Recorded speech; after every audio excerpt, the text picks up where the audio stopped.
ਹਾਜ਼ਰ ਹੋ ਚੁੱਕੇ ਹਾਂ ਇਸ ਮੌਕੇ ਅਪਡੇਟ ਫਾਰਮਿੰਗ। ਮੇਰੇ ਨਾਲ ਇਸ ਟਾਈਮ ਫਰੈਜ਼ਨੋ ਸਟੇਟ ਯੂਨੀਵਰਸਿਟੀ ਤੋਂ ਜੁੜ ਚੁੱਕੇ ਨੇ ਡਾਕਟਰ ਰਣਜੀਤ ਰਿਆੜ ਜੀ। ਗੱਲਬਾਤ ਕਰਾਂਗੇ ਫਾਰਮਿੰਗ ਨੂੰ ਲੈ ਕੇ, ਐਗਰੀਕਲਚਰ ਨੂੰ ਲੈ ਕੇ, ਉਹਨਾਂ ਦੇ ਬੇਸਿਕਸ ਦੇ ਉੱਤੇ ਗੱਲਬਾਤ ਕਰਾਂਗੇ। ਡਾਕਟਰ ਰਿਆੜ ਜੀ, ਆਇਆਂ ਨੂੰ ਸਵਾਗਤ ਹੈ। ਸਤਿ ਸ਼੍ਰੀ ਅਕਾਲ ਜੀ। ਹਾਂਜੀ, ਸਤਿ ਸ਼੍ਰੀ ਅਕਾਲ ਜੀ, ਤੇ ਮੇਰੇ ਵੱਲੋਂ ਵੀ ਸਾਰੇ ਸਰੋਤਿਆਂ ਨੂੰ ਪਿਆਰ ਭਰੀ ਸਤਿ ਸ਼੍ਰੀ ਅਕਾਲ। ਗੱਲਬਾਤ ਅੱਜ ਡਾਕਟਰ ਰਿਆੜ ਕਰਾਂਗੇ ਆਪਾਂ ਬਹੁਤ ਹੀ ਬੇਸਿਕ ਲੈਵਲ ਤੋਂ। ਉਹ ਸਾਰੇ ਜਾਣੇ ਵਾਕਫ ਹੋਣਗੇ ਵੀ ਇਹ ਸਾਰੀਆਂ ਚੀਜ਼ਾਂ ਕਿੱਦਾਂ ਆ, ਕਿਵੇਂ ਆ, ਪਰ ਫਿਰ ਵੀ ਇੱਕ ਜੇ ਕੋਈ ਨਵਾਂ ਆ ਰਿਹਾ ਆ ਜਿਹਨੂੰ ਨਹੀਂ ਪਤਾ, ਜਾਂ ਇਹਨਾਂ ਦੇ ਵਿੱਚ ਵੀ ਅੰਦਰੂਨੀ ਕਈ ਚੀਜ਼ਾਂ ਜਿਹੜੀਆਂ ਹੁੰਦੀਆਂ ਆ ਜਿਸ ਬਾਰੇ ਹੋਰ ਨੌਲੇਜ ਜਿਹੜੀ ਆ ਇਨ ਡੈਪਥ ਤੁਸੀਂ ਸਾਡੇ ਨਾਲ ਸ਼ੇਅਰ ਕਰੋਗੇ। ਬੇਸਿਕਸ ਆਫ ਐਗ ਪ੍ਰੋਡਕਸ਼ਨ, ਉਸ ਦੇ ਹਾਂਜੀ, ਉੱਤੇ ਬਿਲਕੁਲ। ਜਿਹੜੀ ਉਹ ਆਪਾਂ ਚਰਚਾ ਜਿਹੜੀ ਉਹ ਕਰਦੇ ਆ। ਪਲੇਟ ਤੇ ਪਈ ਰੋਟੀ ਤਾਂ ਆਪਾਂ ਨੂੰ ਸਵਾਦ ਲੱਗਦੀ ਆ, ਵਿੱਚ ਲੂਣ ਮਿਰਚ ਤੇ ਮਸਾਲੇ ਪਾ ਕੇ ਤੇ ਹੋਰ ਕਈ ਚੀਜ਼ਾਂ ਵੰਨ ਸਵੰਨੀਆਂ ਚੀਜ਼ਾਂ ਆਪਾਂ ਖਾਂਦੇ ਆ, ਪਰ ਉਹ ਪਲੇਟ ਤੱਕ ਪਹੁੰਚਦੀ ਕਿੱਦਾਂ ਆ, ਉਹਦੀ ਕਿੱਦਾਂ ਲਾਇਆ ਜਾਂਦਾ ਆ, ਕਿੱਦਾਂ ਜ਼ਮੀਨ ਤਿਆਰ ਹੁੰਦੀ ਆ, ਕਿੱਦਾਂ ਪਾਣੀ ਨੂੰ ਆ, ਟੈਂਪਰੇਚਰ, ਹੋਰ ਬਹੁਤ ਸਾਰੀਆਂ ਚੀਜ਼ਾਂ ਦਾ ਧਿਆਨ ਰੱਖ ਕੇ ਹਾਰਵੈਸਟਿੰਗ ਤੱਕ ਆਪਾਂ ਪਹੁੰਚਦੇ ਆ ਤੇ ਫਿਰ ਆਪਾਂ ਨੂੰ ਇਵੈਂਚੁਅਲੀ ਖਾਣ ਨੂੰ ਉਹ ਚੀਜ਼ਾਂ ਮਿਲਦੀਆਂ ਆ। ਸੋ ਡਾਕਟਰ ਰਿਆੜ, ਜੇ ਆਪਾਂ ਐਗ ਪ੍ਰੋਡਕਸ਼ਨ ਦੀ ਗੱਲ ਕਰੀਏ, ਸ਼ੁਰੂਆਤ ਕਰੀਏ, ਜੇ ਇਹਨੂੰ ਬੇਸਿਕ ਸਰਲ ਭਾਸ਼ਾ ਦੇ ਵਿੱਚ ਸਮਝਾਉਣਾ ਹੋਵੇ ਇਹ ਪ੍ਰੋਸੈਸ ਨੂੰ, ਜੇ ਤੁਸੀਂ ਉੱਥੋਂ ਸ਼ੁਰੂ ਕਰਵਾ ਚ। ਹਾਂਜੀ, ਸਭ ਤੋਂ ਪਹਿਲਾਂ ਤਾਂ ਮੈਂ ਐਗਰੀਕਲਚਰ ਦੀ ਡੈਫੀਨੇਸ਼ਨ ਨਾਲ ਸ਼ੁਰੂ ਕਰਦਾ ਹਾਂ ਜੀ ਜ਼ਰੂਰ। ਕਿ ਐਗਰੀਕਲਚਰ ਹੈ ਕੀ ਹੈ, ਖੇਤੀਬਾੜੀ ਹੈ ਕੀ ਹੈ। ਸੋ ਬਾਈ ਡੈਫੀਨੇਸ਼ਨ ਖੇਤੀਬਾੜੀ ਫੂਡ ਪ੍ਰੋਡਕਸ਼ਨ ਦਾ ਇੱਕ ਸਿਸਟਮ ਆ ਜਿਹਦੇ ਵਿੱਚ ਅਸੀਂ ਮਨੁੱਖ ਤੈਅ ਕਰਦੇ ਹਾਂ ਕਿ ਅਸੀਂ ਕਿਹੜੀ ਫਸਲ ਜਾਂ ਕਿਹੜਾ ਬੂਟਾ, ਬੂਟੇ ਨੂੰ ਫਸਲ ਦਾ ਦਰਜਾ ਅਸੀਂ ਦਿੰਦੇ ਹਾਂ। ਠੀਕ ਹੈ। ਸੋ ਕਿਹੜੇ ਬੂਟੇ ਨੂੰ ਅਸੀਂ ਫਸਲ ਦੇ ਤੌਰ ਤੇ ਉਗਾਉਣਾ, ਕਦੋਂ ਉਗਾਉਣਾ, ਕਿੱਥੇ ਉਗਾਉਣਾ, ਕਿੱਦਾਂ ਉਗਾਉਣਾ ਤੇ ਕਿੰਨੇ ਰਕਬੇ ਚ ਉਗਾਉਣਾ। ਜੀ ਜੀ। ਜੇ ਕੋਈ ਜਾਨਵਰ ਵੀ ਆ, ਜੇ ਪਸ਼ੂ ਪਾਲਣ ਨਾਲ ਰਿਲੇਟਡ ਕੋਈ ਵੀ ਆ, ਜਿੱਦਾਂ ਬੀਫ ਪ੍ਰੋਡਕਸ਼ਨ ਹੋ ਗਈ ਜਾਂ ਡੇਅਰੀ ਹੋ ਗਈ ਜਾਂ ਪੋਲਟਰੀ ਹੋ ਗਿਆ, ਬ੍ਰੋਇਲਰਸ ਆ ਜਾਂ ਲੇਅਰਸ ਆ ਅੰਡਿਆਂ ਵਾਸਤੇ। ਸੋ ਜਿਹੜਾ ਵੀ ਕੋਈ ਵੀ ਇੱਦਾਂ ਜਾਨਵਰ, ਪੰਛੀ ਜਾਂ ਬੂਟਾ ਆ ਜਿਹਨੂੰ ਆਪਾਂ ਉਗਾਉਣਾ, ਉਹਨੂੰ ਕੰਟਰੋਲਡ ਸਿਸਟਮ ਦੇ ਤਹਿਤ ਕਿੱਥੇ ਉਗਾਉਣਾ, ਕਦੋਂ ਉਗਾਉਣਾ, ਕਿੰਨਾ ਉਗਾਉਣਾ, ਜਦੋਂ ਅਸੀਂ ਆਪ ਤੈਅ ਕਰਦੇ ਹਾਂ, ਉਹ ਖੇਤੀਬਾੜੀ ਆ। ਖੇਤੀਬਾੜੀ 8000 ਸਾਲ 10000 ਸਾਲ ਪਹਿਲਾਂ ਸ਼ੁਰੂ ਹੋਈ ਮੰਨੀ ਜਾਂਦੀ ਆ ਜੀ। ਉਹਦੇ ਨਾਲ ਹੀ ਸਿਵਲਾਈਜੇਸ਼ਨ ਸ਼ੁਰੂ ਹੋਈ ਆ। ਉੱਥੇ ਤੁਰੀਆਂ ਆ। ਉਸ ਤੋਂ ਪਹਿਲਾਂ ਭੌਂਦੇ ਹੀ ਸੀਗੇ, ਇੱਧਰ ਉੱਧਰ ਹੰਟਿੰਗ ਗੈਦਰਰ, ਜਿੱਥੇ ਫੂਡ ਮਿਲਿਆ ਉੱਥੇ ਘੁੰਮਦੇ ਘਮਾਉਂਦੇ ਚਲੇ ਗਏ, ਜਾਂ ਜਿੱਥੇ ਸ਼ਿਕਾਰ ਮਿਲਿਆ ਉੱਥੇ ਸ਼ਿਕਾਰ ਮਾਰ ਕੇ ਤੇ ਖਾ ਲਿਆ। ਸੈਟਲਮੈਂਟਸ ਇਹਦੇ ਨਾਲ ਹੋਈ। ਸੈਟਲਮੈਂਟ ਤੇ ਸਿਵਲਾਈਜੇਸ਼ਨ ਸ਼ੁਰੂ ਹੀ ਐਗਰੀਕਲਚਰ ਦੇ ਨਾਲ ਹੋਈ ਹੈ। ਤੇ ਜੇ ਅੱਜ ਵੀ ਅਸੀਂ ਕਹੀਏ ਵੀ ਐਗਰੀਕਲਚਰ ਮਾੜੀ ਆ ਜਾਂ ਇਹਦਾ এনवायरमेंटल ਇੰਪੈਕਟ ਬਹੁਤ ਨੈਗੇਟਿਵ ਆ, ਤੇ ਐਗਰੀਕਲਚਰ ਛੱਡ ਦੋ, ਕਮਰਸ਼ੀਅਲ ਪ੍ਰੋਡਕਸ਼ਨ ਐਗਰੀਕਲਚਰ ਨੂੰ ਛੱਡ ਦੋ, ਫਿਰ ਉਹ ਸੁਸਾਇਟੀ ਨੂੰ ਤੁਹਾਨੂੰ ਆਪਣੇ ਮਾਡਰਨ ਸੋਸ਼ਲ ਸੈਟਅਪ ਨੂੰ ਤੇ ਆਪਣੇ ਲਾਈਫ ਸਟਾਈਲ ਨੂੰ ਵੀ ਛੱਡਣਾ ਪਊਗਾ। ਸ਼ਹਿਰ ਨਹੀਂ ਵਸਣੇ, ਪਿੰਡ ਨਹੀਂ ਰਹਿਣੇ, ਕੋਈ ਏਦਾਂ ਦਾ ਜਿਹੜਾ ਸੈਟਲਡ ਲਾਈਫ ਆ ਉਹ ਖਤਮ ਹੋ ਜੂਗੀ, ਤੇ 90 ਤੋਂ 95% ਆਬਾਦੀ ਵੀ ਖਤਮ ਹੋ ਜੂਗੀ। ਨਾਲ ਇਹ ਵੀ ਚੀਜ਼ ਧਿਆਨ ਰੱਖਣ ਵਾਲੀ ਗੱਲ ਹੈ। As we know of civilization won't be there. Civilisation ਬਣੀ ਹੀ ਐਗਰੀਕਲਚਰ ਦੇ ਨਾਲ ਆ। ਜੇ ਐਗਰੀਕਲਚਰ ਨੂੰ ਖਤਰਾ ਹੁੰਦਾ ਹੈ, ਨਾਲ ਦੀ ਨਾਲ ਹੀ ਸਿਵਲਾਈਜੇਸ਼ਨ ਨੂੰ ਵੀ ਖਤਰਾ ਹੋ ਜਾਏਗਾ।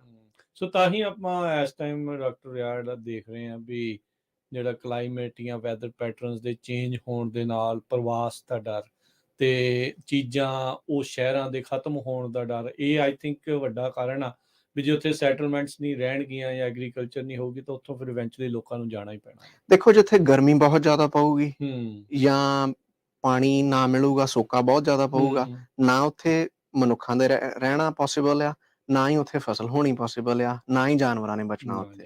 ਤੇ ਫਿਰ ਜਿਹੜੇ ਉੱਥੇ ਰਹਿਣਗੇ ਉਹ ਮਰਨਗੇ, ਤੇ ਮਰਦਾ ਕੀ ਨਹੀਂ ਕਰਦਾ, ਫਿਰ ਆਪਣਾ ਡੰਡਾ ਡੋਰੀਆ ਚੁੱਕ ਕੇ ਤੁਰਨਾ ਹੀ ਪੈਣਾ। ਸੋ ਇਹ ਤਾਂ ਹੋ ਗਈ ਐਗਰੀਕਲਚਰ ਵੀ ਕੀ ਆ, ਕਿੱਦਾਂ ਆ। ਸੋ ਹੁਣ ਆਪਾਂ ਜੇ ਇਹਦੀ ਪ੍ਰੋਡਕਸ਼ਨ ਦੇ ਉੱਤੇ ਜਿਹੜਾ ਉਹ ਆਈਏ, ਜਿਹੜੀ ਤੁਸੀਂ ਗੱਲ ਕਰ ਰਹੇ ਆ, ਕੀ ਉਗਾਉਣਾ, ਕਿਉਂ ਉਗਾਉਣਾ, ਕਿੰਨੇ ਰਕਬੇ 'ਚ ਉਗਾਉਣਾ, ਕਿੱਦਾਂ ਉਗਾਉਣਾ, ਸੋ ਉਸ ਦੇ ਪ੍ਰੋਸੈਸ ਦੇ ਵਿੱਚ ਸਭ ਤੋਂ ਪਹਿਲਾ ਸਟੈਪ ਕੀ ਹੁੰਦਾ? ਦੇਖੋ ਜੀ, ਸਭ ਤੋਂ ਪਹਿਲਾਂ ਤਾਂ ਜਿਹੜੇ ਨਾ, ਇਕੱਲਾ ਕੋਈ ਵੀ ਫੈਕਟਰ ਮੈਟਰ ਨਹੀਂ ਕਰਦਾ, 3-4 ਚੀਜ਼ਾਂ ਰਲ ਜਾਂਦੀਆਂ। ਠੀਕ ਹੈ। ਉਹਦੇ 'ਚ ਤੁਹਾਡਾ ਜਿਹੜਾ ਸਿਸਟਮ ਆ ਉਹ ਕਿੱਦਾਂ ਦਾ ਆ, ਤੁਸੀਂ ਹੈ ਕਿੱਥੇ ਜੇ, ਕਿਹੜੀ ਚੀਜ਼ ਦੀ ਤੁਹਾਨੂੰ ਲੋੜ ਆ, ਤੇ ਉਹ ਲੋੜ ਤੈਅ ਕਰਦੀ ਆ ਵੀ ਕੀ ਤੁਸੀਂ ਆਪਣੇ ਘਰ ਵਾਸਤੇ, ਆਪਣੇ ਜੀਆਂ ਵਾਸਤੇ ਕੋਈ ਚੀਜ਼ ਉਗਾਉਣੀ ਆ, ਜਾਂ ਆਪਣੇ ਦੇਸ਼ ਵਾਸਤੇ ਉਗਾਉਣੀ, ਜਾਂ ਐਕਸਪੋਰਟ ਮਾਰਕੀਟ ਵਾਸਤੇ ਉਗਾਉਣੀ ਆ। ਸੋ ਉਹ ਡਿਸਾਈਡ ਕਰਦੀ ਆ ਡਿਮਾਂਡ ਦੇ ਬੇਸਿਸ ਤੇ ਵੀ ਕਿਹੜੀ ਚੀਜ਼ ਦੀ ਡਿਮਾਂਡ ਆ ਤੇ ਕਿਹੜੀ ਚੀਜ਼ ਉਗਾਉਣ 'ਚ ਤੁਹਾਡਾ ਇੰਟਰਸਟ ਆ। ਫਿਰ ਅਗਲੀ ਗੱਲ ਆ ਜਾਂਦੀ ਆ ਵੀ ਤੁਸੀਂ ਉਗਾਉਣੀ ਤਾਂ ਚਾਹੁੰਦੇ ਜੇ, ਪਰ ਉਹ ਕੀ ਉਹ ਫਸਲ, ਉਹ ਬੂਟਾ ਤੁਹਾਡੇ ਮੌਸਮ ਦੇ, ਤੁਹਾਡੇ ਪ੍ਰੋਡਕਸ਼ਨ এনवायरमेंट ਦੇ ਹਿਸਾਬ ਨਾਲ ਅਨੁਕੂਲ ਹੈਗਾ, ਹੋਊਗਾ ਵੀ, ਪਲੂਗਾ ਵੀ, ਝਾੜ ਦਊਗਾ ਵੀ। ਫਿਰ ਅਗਲੀ ਗੱਲ ਆ ਜਾਂਦੀ ਆ ਕਿ ਮਾਰਕੀਟਿੰਗ ਤੇ ਪ੍ਰੋਸੈਸਿੰਗ ਤੇ ਇਨਫਰਾਸਟ੍ਰਕਚਰ ਦੀ ਅਵੇਲੇਬਿਲਿਟੀ। ਹੂੰ, ਹੁਣ ਜੇ ਕੋਈ ਬੂਟਾ ਹੈ ਜਿੱਦਾਂ ਸ਼ੂਗਰ ਬੀਟ ਹੈ, ਚੁਕੰਦਰ ਜਿਹਨੂੰ ਕਹਿੰਦੇ ਆ, ਹਾਂਜੀ। ਬੀਟ ਸ਼ੂਗਰ, ਹੂੰ, ਜਾਂ ਸ਼ੂਗਰ ਕੇਨ ਗੰਨਾ ਆ, ਹੂੰ, ਖੰਡ ਬਣਦੀ ਦੋਨਾਂ ਫਸਲਾਂ ਤੋਂ। ਹੂੰ, ਉਹਦੇ ਹੋਣ ਨੂੰ ਤਾਂ ਕਿਤੇ ਵੀ ਹੋ ਸਕਦੀਆਂ, ਠੀਕ ਹੈ। ਪਰ ਜਦ ਤੱਕ ਉਹਦੀ ਕੋਈ ਪ੍ਰੋਸੈਸਿੰਗ ਫੈਸਿਲਿਟੀ ਲਾਗੇ 50-100 ਮਾਈਲ ਦੇ ਵਿੱਚ ਨਹੀਂ ਹੈਗੀ, ਤੇ ਫਿਰ ਉਹ ਉਗਾਈ ਨਹੀਂ ਜਾ ਲਾਏ ਦਾ ਸਕਦੀ, ਨਹੀਂ ਫਾਇਦਾ। ਹੂੰ, ਕਿਉਂਕਿ ਉਹ ਤੁਸੀਂ ਸਾਈਕਲ ਕੰਪਲੀਟ ਨਹੀਂ ਕਰ ਸਕਦੇ, ਨਹੀਂ ਮਾਰਕੀਟ ਤੱਕ ਖੜ ਨਹੀਂ ਸਕਦੇ ਉਹਨੂੰ ਹੂੰ, ਪ੍ਰੋਸੈਸਿੰਗ ਤੋਂ ਬਿਨਾਂ।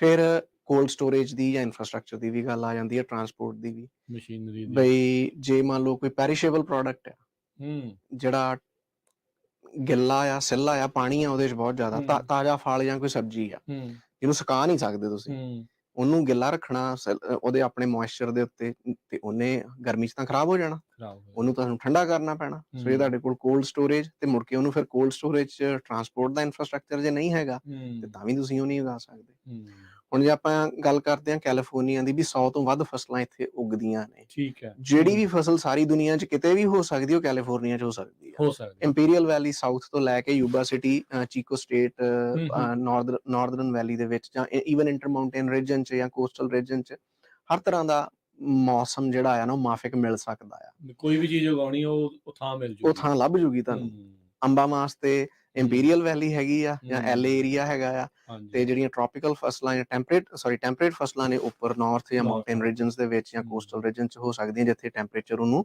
ਮਾਫਿਕ ਮਿਲ ਜਾਂਦਾ ਆ। ਪਰ ਉਹ ਉੱਗਦੀਆਂ ਇਸ ਕਰਕੇ ਕਿਉਂਕਿ ਹਰੇਕ ਫਸਲ ਵਾਸਤੇ ਪ੍ਰੋਡਕਸ਼ਨ, ਮਾਰਕੀਟਿੰਗ ਤੇ ਪ੍ਰੋਸੈਸਿੰਗ ਐਂਡ ਹੈਂਡਲਿੰਗ ਇਨਫਰਾਸਟ੍ਰਕਚਰ ਹੈਗਾ। ਅਵੇਲੇਬਲ ਆ। ਹੁਣ ਇਹੋ ਫਸਲਾਂ ਅਫਰੀਕਾ 'ਚ ਹੋਣ ਨੂੰ ਹੋ ਸਕਦੀਆਂ, ਹੂੰ, ਬ੍ਰਾਜ਼ੀਲ 'ਚ ਹੋਣ ਨੂੰ ਹੋ ਸਕਦੀਆਂ। ਹੂੰ, ਉਹ ਕਿਉਂ ਨਹੀਂ ਹੁੰਦੀਆਂ ਉੱਥੇ? ਕਿਉਂਕਿ ਹਾਂਜੀ, ਬਾਕੀ ਹਾਂਜੀ। ਚੀਜ਼ਾਂ ਮਿਸਿੰਗ ਆ। ਹੂੰ, ਸੋ ਐਗਰੀਕਲਚਰ ਜਿਹੜੀ ਆ, ਇਹ ਇਹਨਾਂ ਫੈਕਟਰਸ ਨਾਲ, ਕੱਲਾ ਇਕੋਲੋਜੀਕਲ ਜਾਂ ਮੌਸਮ ਜਾਂ ਜਿਓਗ੍ਰਾਫਿਕ ਫੈਕਟਰਸ ਨਹੀਂ ਹੈਗੇ, ਨਾਲ ਸੋਸ਼ਲ ਫੈਕਟਰਸ ਵੀ ਨੇ, ਇਕਨੋਮਿਕ ਫੈਕਟਰਸ ਵੀ ਨੇ, ਸੋਸ਼ੀਓਲੋਜੀਕਲ ਫੈਕਟਰਸ ਵੀ ਨੇ। ਖਾਸ ਕਰਕੇ ਜਦੋਂ ਆਪਾਂ ਲੋਕਾਂ ਦੇ ਖਾਣ ਦੇ ਲਈ ਕਮਰਸ਼ੀਅਲ ਗੱਲ ਕਰਦੇ ਹਾਂ, ਜੇ ਘਰ ਦੇ ਪਿੱਛੇ ਲਾਉਣੀ, ਆਪਣੇ ਖਾਣ ਲਈ ਲਾਉਣੀ, ਫਿਰ ਤਾਂ ਵੱਖਰੀ ਗੱਲ ਹੈ। ਹਾਂਜੀ, ਪਰ ਜਦੋਂ ਤੁਸੀਂ ਕਮਰਸ਼ੀਅਲ ਤੌਰ ਤੇ ਉਹਨੂੰ ਹੂੰ, ਗਰੋ ਕਰਨਾ ਆ, ਤੇ ਉਹ ਇੱਕ ਤਰ੍ਹਾਂ ਦਾ ਬਿਜ਼ਨਸ ਫੈਕਟਰ ਵੀ ਆ, ਬਿਜ਼ਨਸ ਫੈਕਟਰ ਵੀ ਤੁਹਾਨੂੰ ਉਹ 'ਚ ਪੈਸੇ ਵੀ ਬਣਨੇ ਚਾਹੀਦੇ ਆ। ਤਾਂ ਹੀ ਕਰੋਗੇ ਬਾਰ-ਬਾਰ। ਬਿਲਕੁਲ, ਐਗਜ਼ੈਕਟਲੀ। ਹੂੰ, ਸੋ ਇਹ ਸਾਰੀਆਂ ਚੀਜ਼ਾਂ ਡਿਸਾਈਡ ਕਰਦੀਆਂ ਆ। ਹੁਣ ਜੇ ਕੈਲੀਫੋਰਨੀਆ 'ਚ ਆਪਾਂ ਦੇਖਦੇ ਹਾਂ ਕਿ ਇੰਨੀ ਵੈਰਾਈਟੀ ਆਫ ਕ੍ਰੌਪਸ ਗਰੋ ਹੁੰਦੀਆਂ, ਤੇ ਬੜੇ ਵਧੀਆ ਤਰੀਕੇ ਨਾਲ ਹੁੰਦੀਆਂ, ਹਾਂਜੀ, ਤੇ ਉਹਨਾਂ 'ਚੋਂ ਕੋਈ ਵੀ ਫਸਲ ਏਦਾਂ ਦੀ ਨਹੀਂ ਜਿਹੜੀ ਕੈਲੀਫੋਰਨੀਆ ਦੀ ਆਪਣੀ ਹੋਵੇ। ਹਾਂ, ਸਾਰੀਆਂ ਬਾਹਰੋਂ ਆਈਆਂ। ਅੱਛਾ, ਹਾਂਜੀ। ਜਿੰਨੀਆਂ ਪ੍ਰੈਕਟਿਸਿਸ ਆਏ ਮੋਸਟਲੀ ਜਿੰਨੀਆਂ ਕਮਰਸ਼ੀਅਲੀ ਗਰੋਨ ਕ੍ਰੌਪਸ ਨੇ, ਇਹਨਾਂ 'ਚੋਂ ਕਿਸੇ ਵੀ ਇੱਕ ਅੱਧੀ ਵਿਰਲੀ ਵਾਂਝੀ ਨੂੰ ਛੱਡ ਕੇ ਠੀਕ ਹੈ, ਬਾਕੀ ਸਾਰੀਆਂ ਦਾ ਸੈਂਟਰ ਆਫ ਓਰਿਜਿਨ ਜਾਂ ਸੈਂਟਰ ਆਫ ਅਡੈਪਟੇਸ਼ਨ ਜਿਹੜਾ ਆ, ਉਹ ਕਿਸੇ ਹੋਰ ਆਊਟਸਾਈਡ ਪਾਸੇ। ਕੈਲੀਫੋਰਨੀਆ ਆ। ਕੈਲੀਫੋਰਨੀਆ ਦੀ ਆਪਣੀ ਕਿਹੜੀ ਫਸਲ ਆ? ਮੇਰੇ ਖਿਆਲ ਨਾਲ ਜਿਹੜੇ ਨੇਟਿਵ ਅਮਰੀਕਨਸ ਨੇ, ਕੋਈ ਇੱਕ ਤਰ੍ਹਾਂ ਦੀ ਕੋਈ ਮੱਕੀ ਵਗੈਰਾ, ਕਾਰਨ, ਅੱਛਾ। ਜਾਂ ਕੋਈ ਡਰਾਈ ਬੀਨਸ, ਜਾਂ ਕੋਈ ਸਕੁਆਸ਼ਸ, ਜਿਹੜੇ ਵੀ ਕਿਤੇ ਨੇਟਿਵ ਅਮਰੀਕਨਸ ਲੋਕੀ ਗਰੋ ਕਰਦੇ ਰਹੇ ਆ ਇੱਥੇ, ਠੀਕ ਹੈ। ਜਾਂ ਸਟ੍ਰਾਬੇਰੀ ਦਾ origin ਨਾਰਥ ਅਮਰੀਕਾ ਆ। ਠੀਕ ਹੈ। ਸੋ ਇਹ 4-5 ਹੀ ਫਸਲਾਂ ਨੇ ਜਿਹੜੀਆਂ ਇੱਥੋਂ ਦੀਆਂ ਨੇ। ਨਹੀਂ ਤਾਂ ਆਪਾਂ ਬਾਕੀ ਸਾਰੀਆਂ ਆਪਾਂ ਬਾਹਰੋਂ ਲੈ ਕੇ ਆਏ ਆ। ਬਾਕੀ ਸਾਰੀਆਂ ਜਿਹੜੀਆਂ ਨੇ ਉਹ ਇੰਟਰੋਡਿਊਸਡ ਨੇ।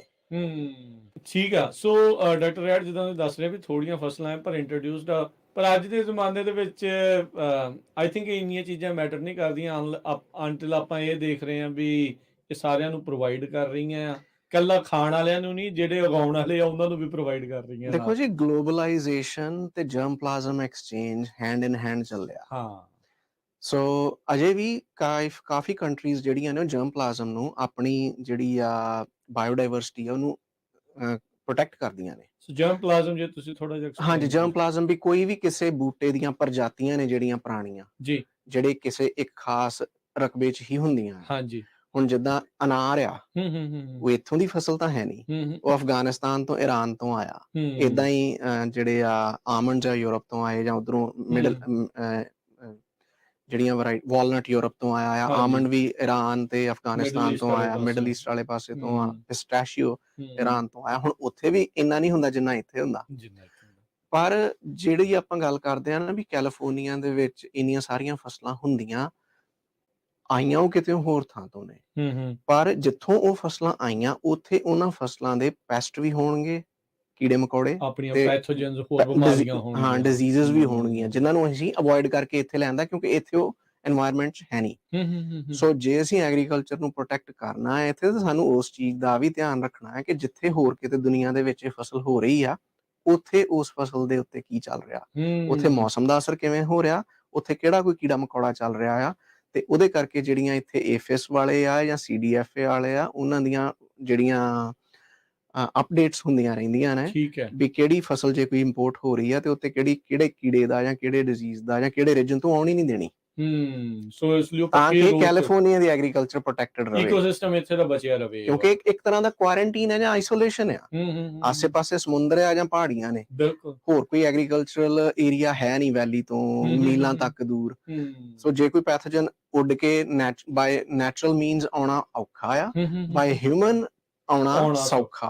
ਸੋ ਪਿਗੀਬੈਕ ਕਰਨਾ ਉਹਨੂੰ ਸੌਖਾ ਆ। ਹਾਂਜੀ, ਸੋ ਇਸੇ ਕਰਕੇ ਕੈਲੀਫੋਰਨੀਆ ਦੇ ਵਿੱਚ ਜਿਹੜੀਆਂ ਇੰਨੀਆਂ ਇੰਪੋਰਟ ਰਿਸਟ੍ਰਿਕਸ਼ਨਸ ਨੇ ਵੀ ਕੋਈ ਵੀ ਤੁਸੀਂ ਪਲਾਂਟ ਜਾਂ ਐਨੀਮਲ ਪ੍ਰੋਡਕਟ ਲਿਆਉਣ ਲੱਗਿਆ ਤੁਹਾਡੀ 에ਅਰਪੋਰਟ ਤੇ ਵੀ ਹਾਈਵੇ ਤੇ ਵੀ ਚੈਕਿੰਗ ਹੁੰਦੀ ਆ। ਉਹ ਇਸੇ ਕਰਕੇ ਹੁੰਦੀ ਵੀ ਕੈਲੀਫੋਰਨੀਆ ਦੀ ਐਗਰੀਕਲਚਰ 'ਚ ਕੋਈ ਅਨਵਾਂਟਡ ਪੈਥੋਜਨ ਜਿਹੜਾ ਹੈ ਜਾਂ ਡਿਜ਼ੀਜ਼ ਆ ਜਾਂ ਕੀੜਾ ਮਕੌੜਾ ਆ ਜਾਂ ਵੀਡ ਵੀ ਆ ਕੋਈ, ਉਹ ਨਾ ਆ ਜਾਏ। ਸੋ ਇਸੇ ਲਈ ਬੰਦਾ ਕਈ ਵਾਰੀ ਜਦੋਂ ਆਪ ਲੈ ਕੇ ਆ ਰਿਹਾ ਹੁੰਦਾ ਉਹਨੂੰ ਲੱਗਦਾ ਯਾਰ ਏਡੀ ਕਿਹੜੀ ਗੱਲ ਹੋ ਜਾਣੀ ਆ। ਹਾਂਜੀ, ਬਟ ਆਈ ਥਿੰਕ ਸੰਤਰਿਆਂ ਦੀ ਫਸਲ ਤੇ ਇੱਕ ਵਾਰੀ ਕਾਫੀ ਜ਼ਿਆਦਾ ਅਸਰ ਪਿਆ ਸੀ। ਕੁਛ ਕਿਊਬਾ ਤੋਂ ਕਿਸੇ ਨੇ ਕੁਛ ਲੈ ਆਂਦਾ ਸੀਗਾ ਏਦਾਂ। ਨਹੀਂ ਮੈਨੂੰ ਐਗਜ਼ੈਕਟਲੀ ਤੇ ਇਹਦੇ ਡਾਕਟਰ ਬਾਰੇ ਬਰਾੜ ਨੇ ਉਦੋਂ ਇੱਕ ਵਾਰੀ ਦੱਸ ਰਹੇ ਸੀਗੇ, ਉਹ ਫਲੋਰੀਡਾ ਦੇ ਵਿੱਚ ਸੀਗੇ। ਉਹ ਕਹਿੰਦੇ ਵੀ ਉੱਥੋਂ ਕਿਸੇ ਨੇ ਆਪਣੇ ਬੈਕਯਾਰਡ 'ਚ ਉੱਥੋਂ ਲਿਆਂਦਾ ਹਾਂਜੀ ਤੇ ਉਹਦੇ ਨਾਲ ਕੁਛ ਏਦਾਂ ਦੀਆਂ ਬਿਮਾਰੀਆਂ ਜਿਹੜੀਆਂ ਉਹ ਆ ਆਈਆਂ। ਗਈਆਂ, ਬਹੁਤ ਅਸਰ ਪਿਆ। ਅਜੇ ਵੀ ਨਾਰਥ ਕੈਰੋਲਾਈਨਾ ਦੇ ਵਿੱਚ ਕਈ ਕਾਉਂਟੀਜ਼ ਏਦਾਂ ਦੀਆਂ ਨੇ ਜਿਹੜੀਆਂ ਅੰਡਰ ਕੁਆਰੰਟੀਨ ਨੇ, ਇੱਕ ਖਾਸ ਵੀਡ ਕਰਕੇ ਵੀ ਉੱਥੋਂ ਕੋਈ ਵੀ ਐਗਰੀਕਲਚਰਲ ਪ੍ਰੋਡਕਟ ਬਾਹਰ ਨਹੀਂ ਜਾਂਦਾ, ਕਿਉਂਕਿ ਉਹਦਾ ਵੀਡ ਦਾ ਸੀਡ ਕਿਤੇ ਚਲਾ ਗਿਆ। ਉਹ ਪੈਰਾਸੀਟਿਕ ਵੀਡ ਆ, ਉਹ ਇੱਕ ਵਾਰੀ ਪੈ ਗਿਆ ਤੇ ਬਸ ਉਹਨੇ ਜਿਹੜੀ ਵੀ ਫਸਲ ਹੋਈ ਉਹਨੂੰ ਖਾਣਾ ਨਹੀਂ, ਮਤਲਬ ਉਹਦੇ ਉੱਤੇ ਪੈਰਾਸਿਟਾਈਜ਼ ਕਰ ਜਾਣਾ, ਉਹਦੇ ਵਿੱਚ ਆਪਣੀਆਂ ਜੜ੍ਹਾਂ ਲਾ ਦੇਣੀਆਂ, ਪੱਕੀਆਂ ਕਰ ਦੇਣੀਆਂ ਤੇ ਉਹਨੇ ਮੁੜ ਕੇ ਮੁੱਕਣਾ ਨਹੀਂ। ਸੋ ਆਪਾਂ ਤੁਸੀਂ ਕਿਹਾ ਨਾ ਵੀ ਕਿਤੇ ਵੀ ਇੰਟਰਕਨੈਕਟਡ ਆ, ਇੰਨੀਆਂ ਜ਼ਿਆਦੀਆਂ ਨੇ। ਸੋ ਇਸ ਕਰਕੇ ਸਾਨੂੰ ਇਹਨਾਂ ਚੀਜ਼ਾਂ ਦਾ ਧਿਆਨ ਰੱਖਣਾ ਪੈਂਦਾ ਹੈ ਕਿ ਆਪਾਂ ਐਗਰੀਕਲਚਰ ਨੂੰ ਜਿੱਥੇ ਹੁਣ ਹੈਗੀ ਹੈ ਕੈਲੀਫੋਰਨੀਆ ਦੇ ਵਿੱਚ, ਇਹਨੂੰ ਪ੍ਰੋਟੈਕਟ ਕਰੀਏ, ਸਿਕਿਉਰ ਰੱਖੀਏ। ਸੋ ਕਈ ਵਾਰੀ ਬੜਾ ਸਿੰਪਲ ਲੱਗਦਾ ਵੀ ਚੱਲ ਲਾਤਾ, ਗਾ ਲਿਆ, ਖਾ ਲਿਆ, ਪਰ ਇਹਦੇ ਪਿੱਛੇ ਕਿੰਨਾ ਕੁਛ ਨਾਲ ਉਹਨੂੰ ਸੇਫ ਰੱਖਣ ਦੇ ਲਈ ਜਿਹੜਾ ਉਹ ਚੱਲ ਰਿਹਾ।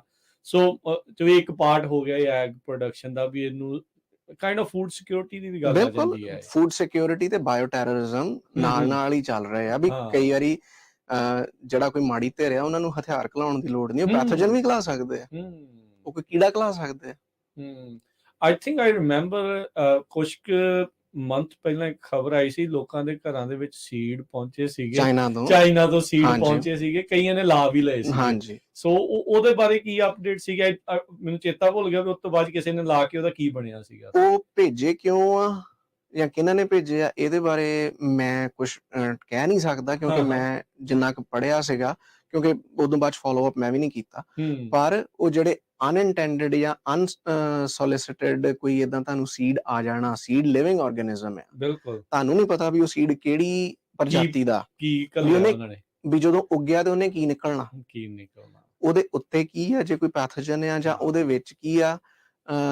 ਸੋ ਇਹੋ ਜਿਹੇ ਸੀਡ ਜੇ ਤੁਸੀਂ ਮੰਗਾਏ ਨਹੀਂ ਗੇ ਤੇ ਉਹਨਾਂ ਨੂੰ ਕਦੇ ਵੀ ਆਪਣੇ ਬੈਕਯਾਰਡ 'ਚ ਨਾ ਲਾਓ ਤੇ ਉਹਨੂੰ ਟਰੈਸ਼ ਵੀ ਨਾ ਸੁੱਟੋ, ਉਹਨੂੰ ਇਨਸਿਨਰੇਟ ਕਰ ਦਿਓ ਜਾਂ ਉਹਨੂੰ ਖਤਮ ਕਰ ਦਿਓ, ਜਾਂ ਤਾਂ ਉਬਾਲ ਦਿਓ ਜਾਂ ਆਟੋਕਲੇਵ ਕਰ ਦਿਓ, ਓਵਨ 'ਚ ਰੱਖ ਕੇ ਉਹਨੂੰ ਸਾੜ ਦਿਓ, ਤਾਂ ਕਿ ਉਹਦੇ 'ਚ ਜੋ ਵੀ ਕੋਈ ਪੈਥੋਜਨ ਹੈ, ਉਹ ਹੋ ਸਕਦਾ ਉਹਦੇ ਉੱਤੇ ਕੋਈ ਹਿਊਮਨ ਪੈਥੋਜਨ ਹੋਵੇ, ਵੀ ਤੁਸੀਂ ਸੀਡ ਵਾਲਾ ਪੈਕਟ ਖੋਲੋ ਤੇ ਤੁਹਾਨੂੰ ਸਾਹ ਨਾਲ ਸਪੋਰਸ ਅੰਦਰ ਚਲ ਜਾਣ ਤੇ ਬਿਮਾਰੀ ਫੈਲਣ ਦੀ ਗੱਲ ਹੀ ਆ, ਕਿਤੇ ਵੀ ਫੈਲ ਸਕਦੀ ਹੈ। ਸੋ ਅੱਜ ਕੱਲ ਬਹੁਤ ਧਿਆਨ ਰੱਖਣਾ ਚਾਹੀਦਾ ਹੈ ਇਹ ਸਾਰੀਆਂ। ਨਹੀਂ, ਬਿਲਕੁਲ ਇਹ ਸਾਰੀਆਂ ਚੀਜ਼ਾਂ ਬਾਇਓ ਟੈਰਰਿਜ਼ਮ ਨੂੰ ਪ੍ਰਮੋਟ ਕਰ ਸਕਦੀਆਂ ਜਾਂ ਉਹਦੇ ਵਾਸਤੇ ਯੂਜ਼ ਕੀਤੀਆਂ ਜਾ ਸਕਦੀਆਂ। ਆਪਾਂ ਕਈ ਵਾਰੀ ਚਲੋ ਇਹਦੇ ਵਿੱਚ ਬੈਕਯਾਰਡ 'ਚ ਹੁੰਦਾ ਵੀ ਆਪਾਂ ਆ ਵੀ ਚੀਜ਼ ਲਾ ਲਈਏ, ਆ ਵੀ ਲਾ ਲਈਏ, ਆਪਾਂ ਕੋਈ ਐਮਾਜ਼ੋਨ ਤੋਂ ਜਾਂ ਹੋਰ ਵੈਬਸਾਈਟਸ ਤੋਂ ਆਪਾਂ ਸੀਡ ਮੰਗਾ ਲੈਂਦੇ ਹਾਂ। ਸੋ ਵਾਟਸ ਦਾ ਬੈਸਟ ਪ੍ਰੋਸੈਸ ਕੀ ਹੈ, ਵੀ ਫਿਰ ਕਿਹੜੀਆਂ ਕਹਿ ਲਓ ਵੀ ਆਥੋਰਾਈਜ਼ਡ ਜਾਂ ਕਿਹੜੀਆਂ ਥਾਵਾਂ ਤੋਂ ਹੀ ਮੰਗਾਉਣੇ ਚਾਹੀਦੇ ਇੱਦਾਂ ਦੀਆਂ ਚੀਜ਼ਾਂ? ਹਾਂਜੀ, ਸੀਡ ਜਿਹੜਾ ਆ ਉਹਦੀਆਂ 3-4 ਗੱਲਾਂ ਧਿਆਨ 'ਚ ਰੱਖਣ ਵਾਲੀਆਂ ਆ ਵੀ ਤੁਸੀਂ ਸੀਡ ਕਿੱਥੋਂ ਮੰਗਾਉਣਾ। ਵੀ ਪਹਿਲੀ ਗੱਲ, ਸੀਡ ਉਸੇ ਵੈਰਾਈਟੀ ਦਾ ਹੋਵੇ ਜਿਹੜੀ ਵੈਰਾਈਟੀ ਤੁਸੀਂ ਲੈ ਰਹੇ ਜੇ। ਠੀਕ ਹੈ। ਟਰੂ ਟੂ ਟਾਈਪ ਜਿਹਨੂੰ ਕਹਿੰਦੇ ਆ, ਵੀ ਜਿਹੜੀ ਵੀ ਫਸਲ ਨੂੰ ਉਹ ਟਰੂ ਹੋਵੇ ਤੇ ਵੈਰਾਈਟੀ ਨੂੰ ਟਰੂ ਹੋਵੇ, ਵੀ ਉਹ ਲੇਬਲ ਸਹੀ ਹੋਣਾ ਚਾਹੀਦਾ ਆ, ਪੈਕੇਜਡ ਹੋਣਾ ਚਾਹੀਦਾ, ਉੱਤੇ ਤੇ ਲੇਬਲ ਲੱਗਾ ਹੋਵੇ ਵੀ ਆਹ ਫਲਾਣੀ ਫਸਲ ਆ, ਫਲਾਣੀ ਵੈਰਾਈਟੀ ਆ। ਠੀਕ ਹੈ। ਦੂਜਾ, ਉਹ ਸਿਹਤਮੰਦ ਹੋਣਾ ਚਾਹੀਦਾ, ਉਹਨੂੰ ਕੋਈ ਕੀੜਾ ਨਾ ਲੱਗਾ ਹੋਵੇ, ਉੱਤੇ ਕੋਈ ਪੈਥੋਜਨ ਨਾ ਹੋਵੇ ਤੇ ਉਹ ਕਿਸੇ ਬਿਮਾਰੀ ਵਾਲੇ ਖੇਤ ਚੋਂ ਸੀਡ ਨਾ ਤਿਆਰ ਕੀਤਾ ਹੋਵੇ। ਤੀਜਾ, ਜੇ ਉਹਨੂੰ ਕੋਈ ਸੀਡ ਨੂੰ ਸੋਧ ਦੀ ਲੋੜ ਆ, ਵੀ ਕੋਈ ਉੱਤੇ ਫੰਜੀਸਾਈਡ ਲੱਗਾ ਹੋਵੇ ਤੇ ਉਹ ਜੇ ਚਾਹੀਦਾ ਆ ਤੇ ਲੱਗਾ ਹੋਣਾ ਚਾਹੀਦਾ, ਤੇ ਉੱਤੇ ਲੇਬਲ ਤੇ ਲਿਖਿਆ ਹੋਣਾ ਚਾਹੀਦਾ ਵੀ ਇਹ ਸੀਡ ਪੈਸਟੀਸਾਈਡ ਨਾਲ ਟ੍ਰੀਟਡ ਆ, ਇਹਨੂੰ ਸਿਰਫ ਸੀਡ ਵਾਸਤੇ ਹੀ ਵਰਤਿਆ ਜਾਵੇ, ਇਹਨੂੰ ਕਿਸੇ ਹੋਰ ਚੀਜ਼ ਵਾਸਤੇ ਨਾ ਵਰਤਿਆ ਜਾਵੇ। ਤੇ ਚੌਥਾ, ਵੀ ਉਹਦੀ ਵਿਗਰ ਹੋਣੀ ਚਾਹੀਦੀ, ਵੀ ਉਹ ਉੱਗੇ, ਉਹ ਜਿੰਦਾ ਸੀਡ ਹੋਵੇ, ਉਹਦੀ ਹਾਈ ਜਰਮੀਨੇਸ਼ਨ ਪਰਸੈਂਟੇਜ, ਹਾਈ ਵਿਗਰ ਹੋਣੀ ਚਾਹੀਦੀ ਹੈ, ਵੀ ਜਦੋਂ ਤੁਸੀਂ ਮਿੱਟੀ 'ਚ ਉਹਨੂੰ ਆਪਟੀਮਮ ਕੰਡੀਸ਼ਨਸ 'ਚ ਲਾਉਂਦੇ ਜੇ, ਸਹੀ ਸਮੇਂ ਤੇ ਲਾਉਂਦੇ ਜੇ, ਤੇ ਉਹ ਫਟਾਫਟ ਉਗਾਉਣਾ ਚਾਹੀਦਾ, ਕੋਈ ਉਹ 'ਚ ਡੋਰਮੈਂਸੀ ਨਹੀਂ ਹੋਣੀ ਚਾਹੀਦੀ। ਸੋ ਉਸ ਹਿਸਾਬ ਨਾਲ ਤਾਂ ਸੀਡ ਇੰਡਸਟਰੀ ਕਾਫੀ ਰੈਗੂਲੇਟਡ ਆ, ਹਾਂਜੀ, ਪਰ ਐਮਾਜ਼ੋਨ ਦੇ ਆਉਣ ਤੋਂ ਬਾਅਦ 'ਚ ਕੋਈ ਵੀ ਬੰਦਾ ਕਿਤੋਂ ਕੋਈ ਤੋਂ ਵੀ ਵੀ ਕੁਛ ਵੀ ਪੈਕ ਕਰਕੇ ਕਰ ਵੇਚ ਸਕਦਾ ਆ, ਕਿਉਂਕਿ ਬਿਲਕੁਲ, ਉਹ ਇਸ ਲੈਵਲ ਤੱਕ ਉਹ ਰਿਸਟ੍ਰਿਕਸ਼ਨਸ ਜਾਂ ਰੈਗੂਲੇਸ਼ਨਸ ਨਹੀਂ ਹੈਗੀਆਂ। ਸੋ ਐਜ਼ ਅ ਕੰਜ਼ਿਊਮਰ ਤੁਹਾਨੂੰ ਸੋਚਣਾ ਚਾਹੀਦਾ ਵੀ ਤੁਸੀਂ ਸੀਡ ਕਿਸੇ ਟਰਸਟਡ ਸੋਰਸ ਤੋਂ ਮੰਗਾਓ। ਤੇ ਜੇ ਤੁਸੀਂ ਆਪਣੀਆਂ ਪੰਜਾਬੀ ਜਾਂ ਦੇਸੀ ਸਬਜ਼ੀਆਂ ਦੇ ਸੀਡ ਜੇ ਇੱਥੋਂ ਤੁਹਾਨੂੰ ਕਿਤੇ ਮਿਲ ਜਾਂਦੇ ਆ ਕਿਸੇ ਲੋਕਲ ਆਪਣੇ ਨੈਟਵਰਕ ਚੋਂ, ਤੇ ਤੁਸੀਂ ਗਾਂ ਆਪਣਾ ਵੀ ਸੀਡ ਆਪ ਬਣਾਈ ਜਾ ਸਕਦੇ ਜੇ, ਠੀਕ ਹੈ, ਪ੍ਰੋਵਾਈਡਡ ਵੀ ਉਹ ਸੀਡ ਤੁਹਾਡਾ ਹਾਈਬ੍ਰਿਡ ਨਾ ਹੋਵੇ, ਹਾਈਬ੍ਰਿਡ ਨਾ ਏਅਰਲੂਮ ਹੋਵੇ, ਹਾਈਬ੍ਰਿਡ ਨਾ ਹੋਵੇ, ਤੇ ਜਾਂ ਮਤਲਬ ਦੇਸੀ ਵੈਰਾਈਟੀ ਹੋਵੇ। ਹਾਈਬ੍ਰਿਡ ਜਿਹਨੂੰ ਦੋਗਲਾ ਜਿਹਨੂੰ ਕਹਿੰਦੇ, ਦੋਗਲਾ ਵੀ ਨਾ ਹੋਵੇ, ਕਿਉਂਕਿ ਉਹ ਤੋਂ ਗਾਂ ਸੀਡ ਬਣਾਉਣਾ ਔਖਾ ਹੋ ਜਾਂਦਾ ਵੀ ਉਹ ਬਣ ਤਾਂ ਜਾਂਦਾ, ਮਤਲਬ ਪਰ ਪਤਾ ਨਹੀਂ ਹੁੰਦਾ ਵੀ ਕਿਹੜੇ ਆਪਾਂ ਨੂੰ ਮਿਲਣਗੇ, ਵੀ ਉਹਨੇ ਨਿਕਲਣਾ ਕਿੱਦਾਂ ਦਾ, ਨਿਕਲਣਾ ਕੀ ਆ, ਮਾਂ ਤੇ ਜਾਣਾ, ਪਿਓ ਤੇ ਜਾਣਾ, ਕਾਥੇ ਜਾਣਾ, ਵੀ ਉਹ ਗੱਲ ਹੋ ਜਾਂਦੀ ਜਾਂ ਹੈ, ਦਾਦੇ ਦਾਦੀ ਤੇ ਜਾਂ ਨਾਨੇ ਨਾਨੀ ਤੇ ਜਾਣਾ ਆ। ਸੋ ਉਹੋ ਜਿਹੀਆਂ ਚੀਜ਼ਾਂ ਵਿੱਚ ਕੋਈ ਪਤਾ ਨਹੀਂ ਲੱਗਦਾ ਵੀ ਕੀ ਹੁੰਦਾ। ਸੋ ਜੇ ਤਾਂ ਕੋਈ ਆਪ ਕਿੰਨੀਆਂ ਪੀੜ੍ਹੀਆਂ ਤੋਂ ਉਹ ਸੀਡ ਉਗਾ ਰਿਹਾ ਆ ਤੇ ਹਰ ਸਾਲ ਉਹ ਸਹੀ ਫਸਲ ਉਹਨੂੰ ਮਿਲਦੀ ਆ, ਸਹੀ ਪ੍ਰੋਡਕਟ ਕੁਆਲਿਟੀ ਮਿਲਦੀ ਆ, ਤੇ ਤੁਸੀਂ ਸੀਡ ਲਾ ਲਓਗਾ, ਆਪਣਾ ਬਣਾਈ ਜਾਓ। ਜੀ, ਜਾਂ ਜੇ ਵੱਧ ਬਣਾ ਲਿਆ ਤਾਂ ਗਾਂ ਆਪਣੇ ਸੱਜਣਾ ਮਿੱਤਰਾਂ ਨੂੰ, ਆਪਣੀ ਕਮਿਊਨਿਟੀ ਦੇ ਵਿੱਚ ਸੀਡ ਵੰਡੀ ਜਾਓ। ਸੋ ਇਹ ਵੀ ਇੱਕ ਵਧੀਆ ਤਰੀਕਾ ਹੈ ਕਮਿਊਨਿਟੀ ਇਨਵੋਲਵਮੈਂਟ ਜਾਂ ਕਮਿਊਨਿਟੀ ਇੰਗੇਜਮੈਂਟ ਪ੍ਰਮੋਟ ਕਰਨ ਦਾ। ਪੈਲੀਆਂ ਵੱਲ ਨੂੰ ਮੁੜੀਏ ਹੁਣ, ਹਾਂਜੀ, ਬਿਲਕੁਲ। ਵਾਪਸ ਇੱਧਰ ਆਉਂਦੇ ਆ, ਜਦੋਂ ਆਪਾਂ ਹੁਣ ਕਮਰਸ਼ੀਅਲ ਐਗਰੀਕਲਚਰ ਦੀ ਗੱਲ ਕਰਦੇ ਹਾਂ, ਵੀ ਆਪਾਂ ਗੱਲਬਾਤ ਤੁਸੀਂ ਡਾਕਟਰ ਰਿਆੜ ਦੱਸ ਰਹੇ ਆ ਜਿੱਦਾਂ ਵੀ ਹੁਣ ਇਹ ਪ੍ਰੋਸੈਸ ਦੇ ਵਿੱਚ ਕਈ ਚੀਜ਼ਾਂ ਆਪਾਂ ਕਰ ਲਈਆਂ। ਸਭ ਤੋਂ ਪਹਿਲਾਂ ਜ਼ਮੀਨ ਨੂੰ ਤਿਆਰ ਕਰਨਾ, ਸੋ ਉਸ ਪ੍ਰੋਸੈਸ ਤੋਂ ਜੇ ਸ਼ੁਰੂ ਹੋ ਕੇ ਸਾਨੂੰ ਐਗ ਪ੍ਰੋਡਕਸ਼ਨ ਵੱਲ ਨੂੰ ਆਪਾਂ ਅੱਗੇ ਵਧੀਏ। ਹਾਂਜੀ, ਸੋ ਪਹਿਲਾਂ ਆਪਾਂ ਗੱਲ ਕੀਤੀ ਸੀ ਵੀ ਐਗਰੀਕਲਚਰ ਹੈ ਕੀ ਹੈ, ਵੀ ਤੁਸੀਂ ਡਿਸਾਈਡ ਕਰਨਾ ਵੀ ਕਿਹੜੀ ਫਸਲ ਗਰੋ ਕਰਨੀ ਹੈ। ਹਾਂਜੀ, ਸੋ ਜਦੋਂ ਤੁਸੀਂ ਡਿਸਾਈਡ ਕਰ ਲਿਆ ਵੀ ਮੈਂ ਆਹ ਫਸਲ ਗਰੋ ਕਰਨੀ ਆ, ਵੀ ਇਹ ਇੱਥੇ ਮੌਸਮ ਦੇ ਹਿਸਾਬ ਨਾਲ ਸੂਟੇਬਲ ਆ, ਫਿਰ ਆ ਜਾਂਦੀ ਆ ਗੱਲ ਵੀ ਕੀ ਮੇਰੀ ਮਿੱਟੀ ਉਸ ਫਸਲ ਦੇ ਹਿਸਾਬ ਨਾਲ ਸੂਟੇਬਲ ਹੈ ਜਾਂ ਨਹੀਂ। ਠੀਕ ਹੈ। ਨਾਲ ਟੈਕਨੋਲੋਜੀਕਲ ਐਡਵਾਂਸਮੈਂਟ ਦੀ ਵੀ ਗੱਲ ਆ ਜਾਂਦੀ ਹੈ ਵੀ ਕੀ ਉਸ ਫਸਲ ਨੂੰ ਉਗਾਉਣ ਵਾਸਤੇ ਇੱਥੇ ਜਿੰਨੀ ਟੈਕਨੋਲੋਜੀ ਦਾ ਲੈਵਲ ਚਾਹੀਦਾ ਉਹ ਹੈਗਾ। ਫਿਰ ਤੁਹਾਡੀ ਆਪਣੀ ਨੌਲੇਜ ਬੇਸ ਦੀ ਵੀ ਗੱਲ ਆ ਜਾਂਦੀ ਵੀ ਤੁਸੀਂ ਉਹਨੂੰ ਮੈਨੇਜ ਕਰਨਾ, ਤੁਹਾਨੂੰ ਉਸ ਫਸਲ ਬਾਰੇ ਪਤਾ ਪੂਰਾ ਵੀ ਉਹ ਕੀ ਮੰਗਦੀ ਆ, ਕੀ ਹੋਣਾ ਇਹਦੇ ਵਿੱਚ, ਹਾਂਜੀ, ਇਹਦੇ ਕੀ ਐਗਰੋਨੋਮਿਕ ਆਪਰੇਸ਼ਨਸ ਨੇ ਬਿਜਾਈ ਤੋਂ ਲੈ ਕੇ ਹਾਰਵੈਸਟ ਤੱਕ, ਤੇ ਕੀ ਕੰਸਟ੍ਰੇਂਟਸ ਨੇ ਵੀ ਕਿਹੜੀ ਚੀਜ਼ ਦਾ ਤੁਹਾਨੂੰ ਧਿਆਨ ਰੱਖਣਾ ਪੈਣਾ। ਕਈ ਵਾਰੀ ਏਦਾਂ ਹੁੰਦਾ ਕਈ ਇਲਾਕਿਆਂ 'ਚ ਫਸਲ ਵੀ ਛੱਟਾ ਦੇ ਦੋ ਤੇ ਮੁੜ ਕੇ ਜਾ ਕੇ ਵੱਢਣ ਹੀ ਜਾਣਾ ਪੈਂਦਾ ਆ, ਕੁਛ ਨਹੀਂ ਉੱਥੇ ਹੋਰ ਕਰਨ ਦੀ ਲੋੜ ਪੈਂਦੀ। ਏਦਾਂ ਦੀਆਂ ਵੀ ਐਗਜ਼ਾਮਪਲਸ ਹੈਗੀਆਂ, ਕਈ ਵਾਰੀ ਹੁੰਦਾ। ਪਰ ਕਈ ਵਾਰੀ ਇਹ ਹੈ ਵੀ ਤੁਹਾਨੂੰ ਹਰ ਹਫ਼ਤੇ ਜਾ ਕੇ ਗੇੜਾ ਮਾਰਨਾ, ਧਿਆਨ ਵੀ ਰੱਖਣਾ ਵੀ ਕੀੜਾ ਤੇ ਨਹੀਂ ਕੋਈ ਪਿਆ, ਜਾਂ ਕੋਈ ਦਵਾਈ ਜਾਂ ਖਾਦ ਜਾਂ ਪਾਣੀ ਜਾਂ ਜੋ ਵੀ ਆ, ਉਹ ਸਾਰੀਆਂ ਚੀਜ਼ਾਂ ਦਾ ਧਿਆਨ ਰੱਖਣਾ ਜ਼ਰੂਰੀ ਹੈ। ਸੋ ਹੋਣੀ ਫਸਲ ਮਿੱਟੀ 'ਚ ਆ, ਸੋ ਤੁਹਾਡੀ ਜ਼ਮੀਨ ਜਿਹੜੀ ਆ ਉਹ ਤੁਹਾਡਾ ਸਬਸਟ੍ਰੇਟ ਆ। ਸੋ ਤੁਹਾਨੂੰ ਆਪਣੀ ਪੈਲੀ ਬਾਰੇ ਪਤਾ ਹੋਣਾ ਚਾਹੀਦਾ, ਬਿਲਕੁਲ, ਵੀ ਤੁਹਾਡੀ ਪੈਲੀ 'ਚ ਮਿੱਟੀ ਕਿਸ ਤਰ੍ਹਾਂ ਦੀ ਆ। ਉਹਦੇ ਵਿੱਚ 2-3 ਫੈਕਟਰਸ ਆ ਜਾਂਦੇ ਵੀ ਉਹ 'ਚ ਮਿਨਰਲ ਕੰਪੋਨੈਂਟ ਕਿੰਨਾ ਆ। ਠੀਕ ਹੈ, ਵੀ ਸੈਂਡ, ਸਿਲਟ ਤੇ ਕਲੇ, ਠੀਕ ਹੈ, ਇਹ ਪਾਰਟੀਕਲ ਸਾਈਜ਼ ਦੇ ਬੇਸਿਸ ਤੇ ਮਿਨਰਲ ਕੰਪੋਨੈਂਟ ਮੰਨੇ ਜਾਂਦੇ। ਕਲੇ ਜਿਹੜਾ ਉਹ ਸਭ ਤੋਂ ਛੋਟਾ ਕਣਕਾ ਹੁੰਦਾ ਆ, ਉਸ ਤੋਂ ਵੱਡਾ ਸਿਲਟ ਦਾ ਹੁੰਦਾ ਆ, ਤੇ ਸਭ ਤੋਂ ਵੱਡਾ ਸੈਂਡ ਦਾ ਹੁੰਦਾ। ਸੋ ਜਿੱਥੇ ਰੇਤ ਦੀ ਪਰਸੈਂਟੇਜ ਜ਼ਿਆਦਾ ਆ, ਉਸ ਹਿਸਾਬ ਨਾਲ ਤਿੰਨਾਂ ਦੀ ਪਰਸੈਂਟੇਜ ਦੇ ਹਿਸਾਬ ਨਾਲ ਸੋਇਲ ਨੂੰ ਇੱਕ ਨਾਂ ਦਿੱਤਾ ਜਾਂਦਾ ਆ, ਵੀ ਇਹ ਲੋਮੀ ਸੈਂਡ ਆ, ਸੈਂਡੀ ਲੋਮ ਆ, ਕਲੇ ਲੋਮ ਆ, ਲੋਮੀ ਕਲੇ ਆ। ਸੋ ਇਦਾਂ ਦੇ ਮਲਟੀਪਲ ਤਰ੍ਹਾਂ ਦੇ ਨਾਮ ਬਣ ਜਾਂਦੇ। ਸੋ ਤੁਸੀਂ ਬੇਸਿਕ ਇੱਕ ਸੋਇਲ ਟੈਸਟ ਕਰਵਾ ਲਓ, ਤਾਂ ਉੱਥੋਂ ਤੁਹਾਨੂੰ ਪਤਾ ਲੱਗ ਜਾਊਗਾ ਵੀ ਤੁਹਾਡੇ ਸੋਇਲ ਦੀ ਮਿਨਰਲ ਕੰਪੋਜੀਸ਼ਨ ਕੀ ਆ, ਨਾਲ ਉਹ 'ਚ ਆਰਗੈਨਿਕ ਮੈਟਰ ਕੰਟੈਂਟ ਕਿੰਨਾ ਆ। ਠੀਕ ਹੈ, ਇਹ ਇੱਕ ਬੇਸਿਕ ਜਾਂ ਇਨਫੋਰਮੇਸ਼ਨ ਹੈ ਜਿਹੜੀ ਹਰ ਫਾਰਮਰ ਨੂੰ ਆਪਣੀ ਮਿੱਟੀ ਬਾਰੇ ਪਤਾ ਹੋਣੀ ਚਾਹੀਦੀ ਆ। ਰਕਬਾ ਕਾਫੀ ਹੁੰਦਾ ਆ ਜਦੋਂ ਆਪਾਂ ਖਾਸ ਕਰਕੇ ਜਦੋਂ ਕਮਰਸ਼ੀਅਲ ਦੀ ਗੱਲ ਕਰਦੇ ਆ, ਕੁਛ ਥਾਂ ਦੇ ਉੱਤੇ ਜਾ ਕੇ ਇੱਕੋ ਦੇ ਵਿੱਚ ਹੀ ਕਈ ਤਰ੍ਹਾਂ ਦੀ ਵੇਰੀਏਬਿਲਿਟੀ ਆ ਜਾਂਦੀ, ਜਿਹੜੀ ਉਹ ਹੁੰਦੀ ਆ। ਹਾਂਜੀ, ਸੋ ਉਹ ਫਿਰ ਪਹਿਲੀ ਦੀ ਜਦੋਂ ਖਾਸ ਕਰਕੇ ਜਦੋਂ ਸ਼ੁਰੂਆਤ ਕਰਨੀ, ਉਦੋਂ ਫਿਰ ਮਲਟੀਪਲ ਤਾਂ ਤੋਂ ਸੈਂਪਲ ਕਰਨੇ ਚਾਹੀਦੇ ਆ। ਰੈਪ੍ਰੈਜ਼ੈਂਟੇਸ਼ਨ ਤੁਹਾਡੀ ਹੋਣੀ ਚਾਹੀਦੀ ਆ, ਵੀ ਜੇ ਤੁਹਾਡਾ 40 ਏਕੜ ਦਾ ਬਲਾਕ ਆ ਤੇ ਉਹ 'ਚ 5 ਗ੍ਰੇਡੀਐਂਟ ਨੇ, ਠੀਕ ਹੈ, ਤੇ ਤੁਹਾਨੂੰ 5 ਦੇ ਵਿੱਚੋਂ ਮਲਟੀਪਲ ਸੈਂਪਲ ਲੈ ਕੇ ਤੇ ਇੱਕ ਪੂਲ ਕਰਨਾ, ਫਿਰ ਅਗਲੇ ਗ੍ਰੇਡੀਐਂਟ ਚੋਂ 4-5 ਗ੍ਰਿਡਸ ਤੋਂ ਸੈਂਪਲ ਲੈ ਕੇ ਉਹਨਾਂ ਨੂੰ ਪੂਲ ਕਰ ਲਿਆ, ਫਿਰ ਏਦਾਂ, ਤਾਂ ਕਿ ਮੈਕਸਿਮਮ ਵੇਰੀਏਬਿਲਿਟੀ ਜਿਹੜੀ ਆ ਤੁਸੀਂ ਕੈਚ ਕਰਕੇ ਤੇ ਉਸ ਕੰਪੋਜ਼ਿਟ ਸੈਂਪਲ 'ਚ ਪਾ ਲਓ। ਸੋ ਜੇ ਇੱਕੋ ਤਰ੍ਹਾਂ ਦੀ ਮਿੱਟੀ ਆ, ਤੁਹਾਨੂੰ ਵੇਖ ਕੇ ਪਤਾ ਲੱਗ ਜਾਂਦਾ ਹੈ ਵੀ ਰੰਗ ਦੇ 'ਚ ਕੋਈ ਬਹੁਤਾ ਫਰਕ ਨਹੀਂਗਾ, ਜਾਂ ਪੁਰਾਣੀ ਹਿਸਟਰੀ ਦੇ ਹਿਸਾਬ ਨਾਲ ਝਾੜ ਦੇ ਵਿੱਚ ਕੋਈ ਫਰਕ ਨਹੀਂਗਾ, ਜਾਂ ਕਿਤੇ ਪਾਣੀ ਛੇਤੀ ਜੀਰ ਜਾਂਦਾ, ਕਿਤੇ ਖਲੋ ਜਾਂਦਾ, ਉਹਦੇ ਕਰਕੇ ਵੀ ਫਰਕ ਪੈਂਦਾ। ਜੇ ਇਦਾਂ ਦਾ ਨਹੀਂ ਹੈਗਾ, ਸਾਰੀ ਮਿੱਟੀ ਬਰਾਬਰ ਆ, ਫਿਰ ਤਾਂ ਤੁਹਾਡਾ ਇੱਕੋ ਸੈਂਪਲ ਨਾਲ ਵੀ ਚੱਲ ਜਾਊਗਾ। ਪਰ ਜੇ ਵੇਰੀਏਬਿਲਿਟੀ ਹੈਗੀ ਆ, ਫਰਕ ਆ ਮਿੱਟੀ ਦੀਆਂ ਕਿਸਮਾਂ ਦੇ ਵਿੱਚ ਇੱਕੋ ਖੇਤ ਦੇ ਵਿੱਚ, ਤਾਂ ਤੁਹਾਨੂੰ ਓਨੇ ਹੀ ਸੈਂਪਲ ਲੈ ਕੇ ਤੇ ਵੱਖਰੇ ਉਹਨਾਂ ਦਾ ਐਨਾਲਿਸਿਸ ਕਰਵਾਉਣਾ ਪੈਣਾ ਆ। ਸੋ ਸੋਇਲ ਪ੍ਰੋਪਰਟੀਜ਼ ਦਾ, ਠੀਕ ਹੈ, ਆਰਗੈਨਿਕ ਮੈਟਰ ਕੰਟੈਂਟ ਦਾ, ਵਿੱਚ ਨਾਲ ਫਿਰ ਕੈਟਾਇਨ ਐਕਸਚੇਂਜ ਕੈਪੈਸਿਟੀ ਵੀ ਆ ਜਾਂਦੀ ਆ, ਠੀਕ ਹੈ। ਵਿੱਚ ਪੀਐਚ ਵੀ ਆ ਜਾਂਦਾ ਆ, ਹੂੰ, ਤੇ ਸੈਲਿਨਿਟੀ ਜਾਂ ਜਿਹੜੀ ਆ ਇਲੈਕਟ੍ਰੀਕਲ ਕੰਡਕਟਿਵਿਟੀ ਵੀ ਆ ਜਾਂਦੀ ਆ। ਕਈ ਕੁਛ ਜਿਹੜਾ ਇਸ ਸੋ ਦੇ ਇਹ ਵਿੱਚ ਨਾਲ ਇਹ ਆ। ਇਹ ਨਾ ਬੇਸਿਕ ਆ। ਇਹ ਸੋਇਲ ਟੈਸਟ ਦੇ ਵਿੱਚ ਸਾਰਾ ਕੁਝ ਪਤਾ ਲੱਗ ਹਾਂਜੀ, ਜਾਂਦਾ ਉਹ ਹੈ? ਤੁਸੀਂ ਰਿਕੁਐਸਟ ਕਰ ਸਕਦੇ ਜੇ ਸੋਇਲ ਲੈਬ ਨੂੰ, ਤੇ ਇਹ ਤੁਹਾਨੂੰ ਸੈਂਡ, ਸਿਲਟ, ਕਲੇ ਦਾ ਕੰਟੈਂਟ, ਆਰਗੈਨਿਕ ਮੈਟਰ ਕੰਟੈਂਟ, ਤੇ ਪੀਐਚ, ਇਲੈਕਟ੍ਰੀਕਲ ਕੰਡਕਟਿਵਿਟੀ, ਤੇ ਫਿਰ ਮਿਨਰਲ ਕੰਪੋਜੀਸ਼ਨ ਜਿਹੜੀ ਆ ਵੀ ਨਾਈਟ੍ਰੋਜਨ, ਫਾਸਫੋਰਸ, ਪੋਟਾਸੀਅਮ, ਕੈਲਸ਼ੀਅਮ, ਮੈਗਨੀਜ਼ੀਅਮ, ਸਲਫਰ, ਠੀਕ ਹੈ। ਆਇਰਨ, ਕਾਪਰ, ਕਿੰਨੇ ਬੋਰਨ। ਕੁ ਫੁੱਟ ਡੂੰਘਾ ਜਿਹੜਾ ਇਹ ਸੈਂਪਲ ਹੋਣਾ ਚਾਹੀਦਾ, ਕਿ ਟੌਪ ਸੋਇਲ ਉੱਤੇ ਹੋਣਾ ਚਾਹੀਦਾ? ਕਿੱਥੇ ਕੁ ਤੱਕ ਆਪਾਂ ਨੂੰ ਇਹ ਕਰਨਾ ਚਾਹੀਦਾ ਹੈ? ਇਹ ਡਿਪੈਂਡ ਕਰਦਾ ਕਿ ਤੁਹਾਡੀ ਫਸਲ ਦੀਆਂ ਜੜ੍ਹਾਂ ਕਿੰਨੀਆਂ ਡੂੰਘੀਆਂ। ਠੀਕ ਹੈ, ਓਕੇ। ਜੇ ਤੁਸੀਂ ਕਣਕ ਜਾਂ ਮੱਕੀ ਵਾਸਤੇ ਕਰਨਾ ਆ, ਹੂੰ, ਤੇ 0 to 6 0 to 6 ਠੀਕ ਹੈ, ਇੰਚਸ ਤੱਕ ਠੀਕ ਹੈ। ਇਨਫ ਆ। ਹੂੰ, ਜੇ ਕੋਈ ਡਾਈਕॉट ਆ, ਜਿੱਦਾਂ ਡੂੰਘੀ ਜੜ ਵਾਲੀ ਫਸਲ ਆ, ਹੂੰ, ਜਿੱਦਾਂ ਨਰਮਾ ਹੋ ਗਿਆ, ਹੂੰ, ਜਾਂ ਅਲਫਾਲਫਾ ਹੋ ਗਿਆ, ਹੂੰ, ਜਾਂ ਚਿੱਟੇ ਛੋਲੇ ਆ। ਹੂੰ, ਸੋ ਇਦਾਂ ਦੀਆਂ ਫਸਲਾਂ ਦੀਆਂ ਜੜ੍ਹਾਂ ਡੂੰਘੀਆਂ ਜਾਂਦੀਆਂ ਨੇ। ਹੂੰ, ਬਾਗਾਂ ਵਾਸਤੇ ਵੀ ਇਹੋ ਰਿਕਮੈਂਡੇਸ਼ਨ ਆ ਵੀ ਜਿੰਨਾ ਡੂੰਘਾ ਤੁਹਾਡਾ ਰੂਟ ਸਿਸਟਮ ਜਾਣਾ ਆ, ਉੱਥੇ ਤੱਕ ਦਾ ਤੁਹਾਨੂੰ 1 ਫੁੱਟ ਦਾ, 2 ਫੁੱਟ ਦਾ, ਤੇ 3 ਫੁੱਟ ਦਾ ਸੈਂਪਲ ਵੱਖਰਾ ਹੋਵੇ, ਉਹ ਚੋਂ ਤੁਹਾਨੂੰ ਪਤਾ ਹੋਵੇ। ਸੋ ਥੱਲੇ ਜਾ ਕੇ ਜ਼ਿਆਦਾ ਕੋਈ ਏਡਾ ਇੰਨੇ ਜ਼ਿਆਦਾ ਸੈਂਪਲ ਲੈਣ ਦੀ ਲੋੜ ਨਹੀਂ ਗੀ ਪੈਂਦੀ। ਸਿਰਫ ਜਿਹੜਾ ਜੇ ਬਾਗ ਆ, ਤੇ ਉੱਪਰਲੇ 1 ਫੁੱਟ ਦਾ ਠੀਕ ਹੈ, ਜ਼ਿਆਦਾ ਸੈਂਪਲ ਹੋਣ, ਕੋਈ ਇੱਕ ਅੱਧਾ ਸੈਂਪਲ ਜਿਹੜਾ 2 ਜਾਂ 3 ਫੁੱਟ ਤੱਕ ਵੀ ਹੋਵੇ, ਕਿਉਂਕਿ ਇਹਦੇ ਨਾਲ ਕੱਲਾ ਸੋਇਲ ਪ੍ਰੋਪਰਟੀਜ਼ ਦਾ ਹੀ ਨਹੀਂ, ਸੋਇਲ ਪ੍ਰੋਫਾਈਲ ਦਾ ਵੀ ਪਤਾ ਲੱਗ ਜਾਂਦਾ ਆ। ਕਿਉਂਕਿ ਇੱਥੇ ਕੈਲੀਫੋਰਨੀਆ 'ਚ ਇੱਕ ਪ੍ਰੋਬਲਮ ਬਹੁਤ ਜ਼ਿਆਦੀ ਆ, ਹਾਰਡ ਪੈਨ ਦੀ। ਹਾਂਜੀ, ਜਿਹਨੂੰ ਸ਼ੈਲੋ ਪੈਨ ਵੀ ਕਹਿ ਦਿੰਦੇ ਆ, ਕਲੇ ਪੈਨ ਵੀ ਕਹਿ ਦਿੰਦੇ ਆ, ਹਾਰਡ ਪੈਨ ਵੀ ਕਹਿ ਦਿੰਦੇ ਆ। ਉਹ ਹਾਰਡ ਪੈਨ ਕਈ ਥਾਵਾਂ ਤੇ ਤਾਂ ਇੰਨਾ ਸਖਤ ਆ ਵੀ ਉਹ ਮਸ਼ੀਨਾਂ ਨਾਲ ਨਹੀਂ ਟੁੱਟਦਾ। ਬੂਟੇ ਦੀਆਂ ਜੜ੍ਹਾਂ ਵਿਚਾਰੀਆਂ ਕੀ ਕਰਨਗੀਆਂ। ਸੋ ਤੁਹਾਡੀ ਜੇ ਬੂਟੇ ਦੀ ਜੜ 10 ਫੁੱਟ ਤੱਕ ਜਾਣੀ ਆ, ਤੇ ਹਾਰਡ ਪੈਨ 3 ਫੁੱਟ ਤੇ ਆ, ਉਹ 3 ਫੁੱਟ ਤੱਕ ਹੀ ਸਾਰਾ ਰਹਿ ਜਾਣਾ, ਕਿਉਂਕਿ ਉਹਨੇ ਥੱਲੇ ਨਹੀਂ ਜਾਣਾ। ਥੱਲੇ ਜੇ ਵੀ ਕੋਈ ਪਾਣੀ ਹੈਗਾ ਆ ਜਾਂ ਕੋਈ ਨਿਊਟ੍ਰੀਐਂਟ ਹੈਗਾ, ਉਹਦੇ ਵਰਤੋਂ 'ਚ ਆਉਣਾ ਨਹੀਂ, ਤੇ ਜੜ੍ਹਾਂ ਡੂੰਘੀਆਂ ਜਾਣੀਆਂ ਨਹੀਂ, ਉੱਪਰੀਆਂ ਰਹਿ ਜਾਣੀਆਂ।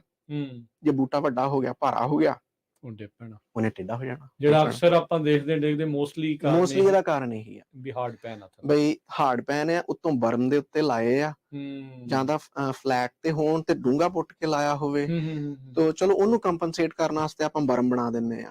ਸੋ ਕੁਛ ਕੁ ਜਿਹੜਾ ਬਰਮ 'ਚ ਰਹਿੰਦੀਆਂ, ਕੁਛ ਥੱਲੇ ਜਾਂਦੀਆਂ। ਸੋ ਜਿੱਥੇ ਨਾਰਮਲੀ 1 ਫੁੱਟ ਮਿਲਣਾ ਸੀ, ਉੱਥੇ 2 ਫੁੱਟ ਮਿਲ ਜਾਂਦਾ, ਪਰ ਉਹਦੇ ਹਿਸਾਬ ਨਾਲ ਬੂਟੇ ਦੀ ਉੱਪਰ ਕੈਨੋਪੀ ਬਹੁਤ ਵੱਡੀ ਹੋ ਜਾਂਦੀ ਆ। ਸੋ ਇਸ ਕਰਕੇ ਵੱਡਾ ਰੁੱਖ ਜਿਹੜਾ ਉਹਦੇ ਫਿਰ ਡਿੱਗਣ ਦੇ, ਕਿਉਂਕਿ ਜੜ੍ਹਾਂ ਉਸ ਹਿਸਾਬ ਨਾਲ ਕਮਜ਼ੋਰ ਰਹਿੰਦੀਆਂ। ਸੋ ਮਿੱਟੀ ਦੀ ਜਾਣਕਾਰੀ ਹੋਣੀ ਬਹੁਤ ਜ਼ਰੂਰੀ ਹੈ, ਬਹੁਤ ਜ਼ਰੂਰੀ ਹੈ, ਕੁਝ ਵੀ ਚੀਜ਼ ਜਿਹੜੀ ਉਗਾਉਣ ਤੋਂ ਜਿਹੜਾ ਉਹ ਪਹਿਲਾਂ। ਹੁਣ ਜਿੱਦਾਂ ਐਗਜ਼ਾਮਪਲ ਦੇ ਦਿੰਦਾ ਮੈਂ, ਚਰੀ ਆ ਤੇ ਮੱਕੀ ਆ, ਇਹ ਦੋਨੇ ਘਾਹ ਵਾਲੀਆਂ ਫਸਲਾਂ ਨੇ, ਤੇ ਦੋਨੇ ਗਰਮੀ ਦੀਆਂ ਫਸਲਾਂ ਨੇ। ਤੇ ਚਰੀ ਜਿਹੜੀ ਆ ਉਹ ਜ਼ਿਆਦਾ ਸੋਕਾ ਝੱਲ ਜਾਂਦੀ ਆ, ਮੱਕੀ ਨਹੀਂ ਚੱਲ ਸਕਦੀ। ਮੱਕੀ ਨੂੰ ਖਾਦ ਵੀ ਜ਼ਿਆਦਾ ਚਾਹੀਦੀ ਆ, ਚਰੀ ਘੱਟ ਖਾਦ ਨਾਲ ਵੀ ਓਨਾ ਕੁ ਝਾੜ ਦੇ ਜਾਂਦੀ ਕੰਸਿਸਟੈਂਟਲੀ। ਤੇ ਚਰੀ ਹੈ ਜਿਹੜੀ, ਉਹ ਰੇਤਲੀਆਂ ਫਸਲਾਂ 'ਚ ਹੋ ਸਕਦੀ ਬੜੀ ਵਧੀਆ, ਮੱਕੀ ਨਹੀਂ ਹੁੰਦੀ। ਸੋ ਏਦਾਂ ਹੀ ਨਰਮਾ ਆ, ਨਰਮਾ ਵੀ ਰੇਤਲੀਆਂ ਜ਼ਮੀਨਾਂ ਜਾਂ ਜਿੱਥੇ ਵੈਲ ਡਰੇਨਡ ਆ, ਉੱਥੇ ਹੋ ਸਕਦਾ। ਝੋਨਾ ਆ ਜਿਹੜਾ, ਉਹ ਤੇ ਸਾਨੂੰ ਚਾਹੀਦਾ ਵੀ ਜਿੱਥੇ ਹੈਵੀ ਸੋਇਲ ਹੋਵੇ, ਕਲੇ ਸੋਇਲ ਹੋਵੇ, ਜਿੱਥੇ ਪਾਣੀ ਖੜਾ ਹੋ ਜੇ, ਹਾਰਡ ਪੈਨ ਹੀ ਹੋਵੇਗਾ, ਜਾਂ ਕਿਉਂਕਿ ਉਹਦੀਆਂ ਜੜ੍ਹਾਂ ਵੀ ਸ਼ੈਲੋ ਰਹਿਣੀਆਂ ਆ। ਹਾਂਜੀ, ਤੇ ਜੇ ਪਾਣੀ ਖਲੋ ਵੀ ਗਿਆ, ਵਾਟਰ ਲੌਗਿੰਗ ਹੋ ਵੀ ਗਈ, ਤੇ ਉਹੀ ਇੱਕ ਫਸਲ ਹੈ ਜਿਹਨੇ ਝੱਲਣੀ ਆ। ਬਾਕੀ ਫਸਲਾਂ ਨੂੰ ਤੇ ਜ਼ਿਆਦਾ 2-3 ਹਫ਼ਤੇ ਜੇ ਕਿਤੇ ਪਾਣੀ ਖੜ ਗਿਆ, ਈਵਨ ਹਫ਼ਤਾ ਵੀ ਪਾਣੀ ਖੜ ਗਿਆ, ਤੇ ਉਹਦੇ ਨਾਲ ਵੀ ਉਹਨਾਂ ਨੂੰ ਨੁਕਸਾਨ ਹੋ ਜਾਣਾ। ਸੋ ਡਰੇਨੇਜ ਪ੍ਰੋਪਰਟੀਜ਼ ਦਾ ਵੀ ਤੁਹਾਨੂੰ ਮਿੱਟੀ ਦਾ ਪਤਾ ਹੋਣਾ ਚਾਹੀਦਾ। ਸੋ ਇਹ ਸਾਰੀਆਂ ਚੀਜ਼ਾਂ ਮੋਸਟਲੀ ਆਪਾਂ ਜਦੋਂ ਪਹਿਲਾਂ ਜਿਹੜਾ ਸੋਇਲ ਟੈਸਟ ਕਰ ਰਹੇ ਹਾਂ, ਤਾਂ ਕਾਫੀ ਕੁਝ ਆਪਾਂ ਨੂੰ ਪਤਾ ਲੱਗ ਸਕਦਾ। ਕਈ ਚੀਜ਼ਾਂ ਤੇ ਤੁਸੀਂ ਆਪਣੇ ਤੌਰ ਤੇ ਵੀ ਕਰ ਸਕਦੇ ਜੇ, ਵੀ ਡਰੇਨੇਜ ਆ ਜਿੱਦਾਂ, ਉਹ ਤੇ ਤੁਸੀਂ ਇੱਕ ਸਰਕਲ ਗੋਲਾ ਵਾਹ ਲਓ ਮਿੱਟੀ ਦੇ ਉੱਤੇ, ਤੇ ਉੱਤੇ 1 2 ਲੀਟਰ ਪਾਣੀ ਪਾ ਕੇ ਦੇਖ ਲਓ ਵੀ ਕਿੰਨੇ ਚਿਰ 'ਚ ਜੀਰਦਾ। ਉਹ ਤੋਂ ਤੁਹਾਨੂੰ ਪਤਾ ਲੱਗ ਜਾਊਗਾ ਵੀ ਜੀਰਦਾ ਛੇਤੀ ਆ ਜਾਂ ਟਾਈਮ ਲਾ ਕੇ ਜੀਰਦਾ। ਉਸ ਹਿਸਾਬ ਨਾਲ ਹੀ ਫਿਰ ਤੁਹਾਨੂੰ ਇਹ ਪਤਾ ਲਾਉਣਾ ਵੀ ਜੇ ਤੁਸੀਂ ਪਾਣੀ ਲਾਉਣਾ ਤੇ ਕਿੰਨਾ ਲਾਉਣਾ। ਜੇ ਜ਼ਿਆਦਾ ਲਾਇਆ ਤੇ ਜੀਰਿਆ ਨਾ, ਤੇ ਉਹਨੇ ਖਲੋ ਜਾਣਾ।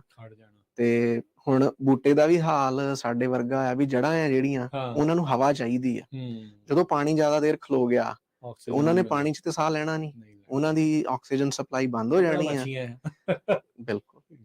ਤੇ ਇਸ ਕਰਕੇ ਵੈਲ ਡਰੇਨਡ ਸੋਇਲਸ ਆਪਾਂ ਤਾਂ ਹੀ ਪ੍ਰੈਫਰ ਕਰਦੇ ਹਾਂ ਵੀ ਜਦੋਂ ਪਾਣੀ ਲਾਇਆ, ਉਹਨਾਂ ਨੇ ਗੁਜ਼ਾਰੇ ਜੋਗਾ ਪਾਣੀ ਵੀ ਦੇਈ ਜਾਣਾ, ਤੇ ਹਵਾ ਵੀ ਦੇਈ ਜਾਣੀ, ਮੋਇਸਚਰ ਰਵੇ ਆਲੇ ਦੁਆਲੇ ਉਹਦੇ, ਤੇ ਜੜ੍ਹਾਂ ਨੂੰ ਨਾਲੇ ਸਾਹ ਵੀ ਆਉਂਦਾ। ਸੋ ਜਦੋਂ ਆਪਾਂ ਕਰਦੇ ਹਾਂ ਆਲੇ ਦੁਆਲੇ ਗੋਡੀ ਜੀ ਕਰ ਲੈਂਦੇ ਆ, ਉਹ ਬੇਸਿਕਲੀ ਹਵਾ ਦਵਾਉਣ ਦਾ ਹੀ ਇੱਕ ਗੋਡੀ ਦਾ ਪਰਪਸ ਇੱਕ ਹਵਾ ਦਵਾਉਣਾ ਆ, ਇੱਕ ਜੜ੍ਹਾਂ ਦੇ ਵਾਧੇ ਨੂੰ ਪ੍ਰਫੁੱਲਤ ਕਰਨਾ ਆ, ਕਿਉਂਕਿ ਜਦੋਂ ਜੜ੍ਹ ਆਪਾਂ ਕੱਟਦੇ ਆ ਕਿਤੇ ਗੋਡੀ ਕਰਦੇ ਮਾੜੀ ਮੋਟੀ ਕੱਟੀ ਜਾਂਦੀ ਆ, ਉੱਥੋਂ ਗਾਂਹ ਨਵੀਆਂ ਜੜ੍ਹਾਂ ਹੋਰ ਤੁਰਦੀਆਂ। ਦੂਜੀ ਗੱਲ, ਕਈ ਮਿਨਰਲ ਐਲੀਮੈਂਟਸ ਇਦਾਂ ਦੇ ਆ ਵੀ ਜਿਹੜੇ ਪਾਣੀ 'ਚ ਘੁਲਦੇ ਨਹੀਂਗੇ। ਸੋ ਜਦੋਂ ਆਪਾਂ ਮਿੱਟੀ ਨੂੰ ਡਿਸਟਰਬ ਕਰਦੇ ਆ ਤੇ ਜਿਹੜੀ ਜੜ੍ਹ ਦੇ ਲਾਗੇ ਮਿੱਟੀ ਆ, ਉਹ 'ਚੋਂ ਜਿਹੜੀ ਉਹਨੇ ਨਿਊਟਰੀਐਂਟ ਕੱਢ ਲਿਆ, ਤੇ ਜਦੋਂ ਆਪਾਂ ਉਹਨੂੰ ਟਰਨਓਵਰ ਕਰ ਦਿੰਦੇ ਆ, ਉੱਥੇ ਨਵੀਂ ਮਿੱਟੀ ਆ ਜਾਂਦੀ ਤੇ ਜਿਹੜਾ ਮਿਨਰਲ ਐਲੀਮੈਂਟ ਉੱਥੇ ਅਵੇਲੇਬਲ ਹੈ ਉਹਨੂੰ ਨਵਾਂ ਸੋਰਸ ਮਿਲ ਜਾਂਦਾ। ਠੀਕ ਹੈ। ਸੋ ਇਹਦੇ ਵੀ ਫਾਇਦੇ ਆ। ਸੋ ਹੁਣ ਜਦੋਂ ਆਪਾਂ ਜ਼ਮੀਨ ਤਿਆਰ ਕਰ ਰਹੇ ਹਾਂ, ਮੋਸਟਲੀ ਵਰਲਡ ਵਾਈਡ ਇਹੀ ਆ ਵੀ ਕਲਟੀਵੇਟ ਕਰਦੇ ਆ, ਜ਼ਮੀਨ ਵਾਹੀ ਹੋਈ ਜਾਂਦੀ ਆ ਕੋਈ ਵੀ ਚੀਜ਼ ਕਰਨ ਤੋਂ ਪਹਿਲਾਂ? ਨਹੀਂ, ਜ਼ਰੂਰੀ ਨਹੀਂਗਾ। ਠੀਕ ਹੈ। ਇੱਕ ਕਨਵੈਨਸ਼ਨਲ ਟਿਲੇਜ ਦਾ ਸਿਸਟਮ ਆ, ਕਈਆਂ ਫਸਲਾਂ ਵਾਸਤੇ ਤੁਹਾਨੂੰ ਸਾਫ਼ ਸੀਡ ਬੈਡ ਚਾਹੀਦਾ ਆ, ਕੋਈ ਉੱਥੇ ਡਿਬਰੀ ਨਹੀਂ ਹੋਣੀ ਚਾਹੀਦੀ, ਕੋਈ ਰੈਜ਼ੀਡਿਊ ਨਹੀਂ ਹੋਣਾ ਚਾਹੀਦਾ, ਕੋਈ ਟੀਮਾਂ ਜਾਂ ਡਲੇ ਨਹੀਂ ਹੋਣੇ ਚਾਹੀਦੇ, ਪੱਧਰੀ ਮਿੱਟੀ ਹੋਣੀ ਚਾਹੀਦੀ ਆ। ਸੋ ਜੇ ਪੱਧਰੀ ਚਾਹੀਦੀ ਆ ਤੇ ਜੇ ਉਦਾਂ ਦਾ ਪੱਧਰ ਕਰਨਾ ਪੈਣਾ ਆ। ਕਿਤੇ ਫਿਰ ਲੈਵਲ ਦਾ ਵੀ ਚੱਕਰ ਹੁੰਦਾ ਵੀ ਲੈਵਲ ਕਰਨਾ ਪੈਣਾ ਆ। ਇੱਥੇ ਹੁਣ ਜਿੱਦਾਂ ਫਲੱਡ ਇਰੀਗੇਸ਼ਨ ਨਹੀਂ ਹੁੰਦੀ, ਸੋ ਲੈਵਲ ਦਾ ਐਡਾ ਮੈਟਰ ਨਹੀਂ ਕਰਦਾ, ਪਰ ਬੈੱਡ ਬਣਾਉਣੇ ਹੁੰਦੇ ਆ। ਸੋ ਬੈੱਡ ਵੀ ਕਲੀਨ ਹੋਣੇ ਚਾਹੀਦੇ ਤੇ ਵੈਲ ਸ਼ੇਪਡ ਹੋਣੇ ਚਾਹੀਦੇ, ਤਾਂ ਕਿ ਬੈੱਡ ਦੇ ਉੱਤੇ ਮੀਂਹ ਦਾ ਪਾਣੀ ਨਾ ਖੜੇ ਜੇ ਕੋਈ ਸਿਆਲ ਦੀ ਫਸਲ ਆ। ਸੋ ਉਹਦੇ ਕਰਕੇ ਟਿਲੇਜ ਸਿਸਟਮ ਵੀ ਤੁਹਾਡੀ ਫਸਲ ਦੇ ਤੇ ਤੁਹਾਡੇ ਈਕੋਸਿਸਟਮ ਦੇ ਹਿਸਾਬ ਨਾਲ ਡਿਜ਼ਾਈਨ ਹੋਣਾ ਆ। ਸੋ ਜਿੱਥੇ ਪੋਸੀਬਲ ਹੋ ਸਕਦਾ ਉੱਥੇ ਨੋ ਟਿਲ ਕਰਨੀ ਚਾਹੀਦੀ ਆ। ਠੀਕ ਹੈ। ਜਿੱਦਾਂ ਪੰਜਾਬ ਦੇ ਵਿੱਚ ਫੋਰ ਐਗਜ਼ਾਮਪਲ ਕਣਕ ਝੋਨੇ ਵਾਲਾ ਸਾਈਕਲ ਆ, ਉੱਥੇ ਨੋ ਟਿਲ ਬਹੁਤ ਵਧੀਆ ਐਡ ਹੋ ਸਕਦੀ ਆ, ਤੇ ਉਹਦਾ ਕਿਸਾਨਾਂ ਨੂੰ ਵੀ ਖਰਚਾ ਵੀ ਘਟੂਗਾ, ਟਾਈਮ ਵੀ ਬਚੂਗਾ, ਤੇ ਹਵਾ ਦਾ ਪ੍ਰਦੂਸ਼ਣ ਜਿਹੜਾ ਆ ਉਹ ਵੀ ਘਟੂਗਾ, ਤੇ ਲੋਕਾਂ ਦੀ ਸਿਹਤ ਵੀ ਇੰਨੀ ਖਰਾਬ ਨਹੀਂ ਹੋਊਗੀ ਧੂਏ ਕਰਕੇ। ਕਿਤੇ ਟੈਸਟ ਇਦਾਂ ਦੇ ਹੋਏ ਆ ਨੋ ਟਿਲੇਜ ਦੇ ਕਰ ਰਹੇ ਆ ਕਿਤੇ? 20 ਸਾਲ ਪਹਿਲਾਂ ਦੇ ਹੋਏ ਪਏ। ਅੱਛਾ ਜੀ। ਹਾਂਜੀ, ਮੈਂ ਜਦੋਂ ਲੁਧਿਆਣੇ ਸੀਗਾ 2002 ਚ, ਉਦੋਂ ਮੈਂ ਪਹਿਲੀ ਵਾਰੀ ਨੋ ਟਿਲ ਵੀਟ ਦੇ ਟਰਾਇਲ, ਮੈਂ ਪਹਿਲਾਂ ਟਰਾਇਲ ਦੇਖੇ ਉੱਥੇ, ਫਿਰ ਮੈਂ ਪਿੰਡ ਆਪਣੇ ਆਪ ਕੀਤਾ, ਐਕਸਪੈਰੀਮੈਂਟ ਕੀਤਾ ਤੇ ਸਕਸੈਸਫੁਲ ਵੀ ਹੋਇਆ। ਤੁਸੀਂ ਥੋੜਾ ਜਿਹਾ ਦੱਸ ਸਕਦੇ ਹੋ ਉਹਦੇ ਬਾਰੇ? ਹਾਂਜੀ, ਬਿਲਕੁਲ ਦੱਸ ਸਕਦੇ ਹਾਂ ਜੀ। ਉਸ ਤੋਂ ਬਾਅਦ ਚ ਨਵੀਆਂ ਉਹਦੀਆਂ ਸੋਧਾਂ ਵੀ ਆ ਗਈਆਂ ਹੋਈਆਂ ਆ। ਉਸ ਤੋਂ ਇਲਾਵਾ ਹੋਰ ਕੀ ਕੀ ਉਸ ਤੋਂ ਬਾਅਦ ਚ, ਕਿਉਂਕਿ ਉਦੋਂ ਤੇ ਇੰਨੀ ਇਕਵਿਪਮੈਂਟ ਅਵੇਲੇਬਲ ਨਹੀਂ ਸੀ, ਉਦੋਂ ਸਿੰਪਲ ਨੋ ਟਿਲ ਡਰਿਲ ਸੀਗੀ, ਹਾਰਡ ਟਾਈਨ ਜਾਂ ਰਿਜਿਡ ਟਾਈਨ ਜਿਹਨੂੰ ਕਹਿ ਦਿੰਦੇ ਆ।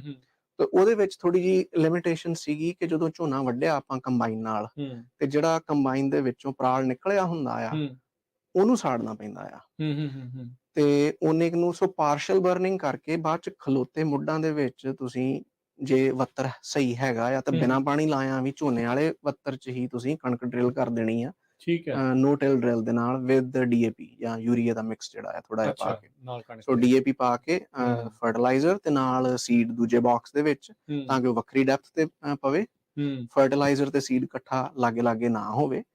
ਤੇ ਬਾਕੀ ਇਹ ਆ ਵੀ ਜੇ ਉਹ ਕੰਬਾਈਨ ਦੀ ਵੱਡੀ ਹੋਈ ਆ ਤੇ ਤੁਸੀਂ ਆਪਣੀ ਡੈਪਥ ਐਡਜਸਟ ਕਰਨੀ ਆ, ਤੇ ਨਹੀਂ ਤੇ ਫਿਰ ਕੋਈ ਭਾਰਾ ਸੁਹਾਗਾ ਉੱਪਰੋਂ ਮਾਰ ਕੇ, ਤਾਂ ਕਿ ਜੇ ਕੋਈ ਸੀਡ ਨੰਗਾ ਰਹਿ ਵੀ ਗਿਆ ਤੇ ਉਹਦੇ ਉੱਤੇ ਮਾੜੀ ਦੱਬ ਆ ਜੇ ਉਹਦੇ ਤੇ ਬੜਾ ਵਧੀਆ ਉਗਾਉਂਦਾ ਨਾ, ਤੇ ਨਦੀਨ ਵੀ ਨਹੀਂ ਉਗਦਾ। ਝੋਨੇ ਤੋਂ ਕਣਕ ਤੇ ਕਣਕ ਤੋਂ ਝੋਨੇ, ਪੂਰਾ ਸਾਈਕਲ ਇਦਾਂ ਕੀਤਾ ਏਦਾਂ? ਹਾਂਜੀ, ਮਤਲਬ ਮੈਂ ਟਰਾਈ ਕੀਤਾ ਸੀਗਾ ਕੁਛ ਏਕੜ ਦੇ ਵਿੱਚ, ਤੇ ਇੱਕ ਪੈਲੀ ਬਿਲਕੁਲ ਸੜਕ ਦੇ ਨਾਲ ਸੀਗੀ, ਉਹ ਸਪੈਸ਼ਲੀ ਇਸੇ ਕਰਕੇ ਸੀ, ਉਹ ਬਾਸਮਤੀ ਵਾਲੀ ਸੀਗੀ। ਠੀਕ ਹੈ। ਸੋ ਹੁਣ ਬਾਸਮਤੀ ਦੇ ਵਿੱਚ ਤੇ ਮੋਢੀ ਹੁੰਦੇ, ਉਹ ਚ ਤੇ ਸਾੜਨ ਦੀ ਵੀ ਨਹੀਂ ਲੋੜ, ਕਿਉਂਕਿ ਦਸਤੀ ਵਾਢੀ ਹੁੰਦੀ ਆ। ਸੋ ਉਹਦੇ ਵਿੱਚ ਕਰ ਦਿੱਤੀ ਡਰਿਲ, ਤੇ ਲੋਕਾਂ ਨੇ ਤੇ ਇਹੋ ਸਮਝਿਆ ਵੀ ਚਲੋ ਕਮਾਦ ਬੀਜਣਾ ਹੋਊਗਾ, ਜਿਹੜੀ ਖਾਲੀ ਛੱਡੀ ਆ।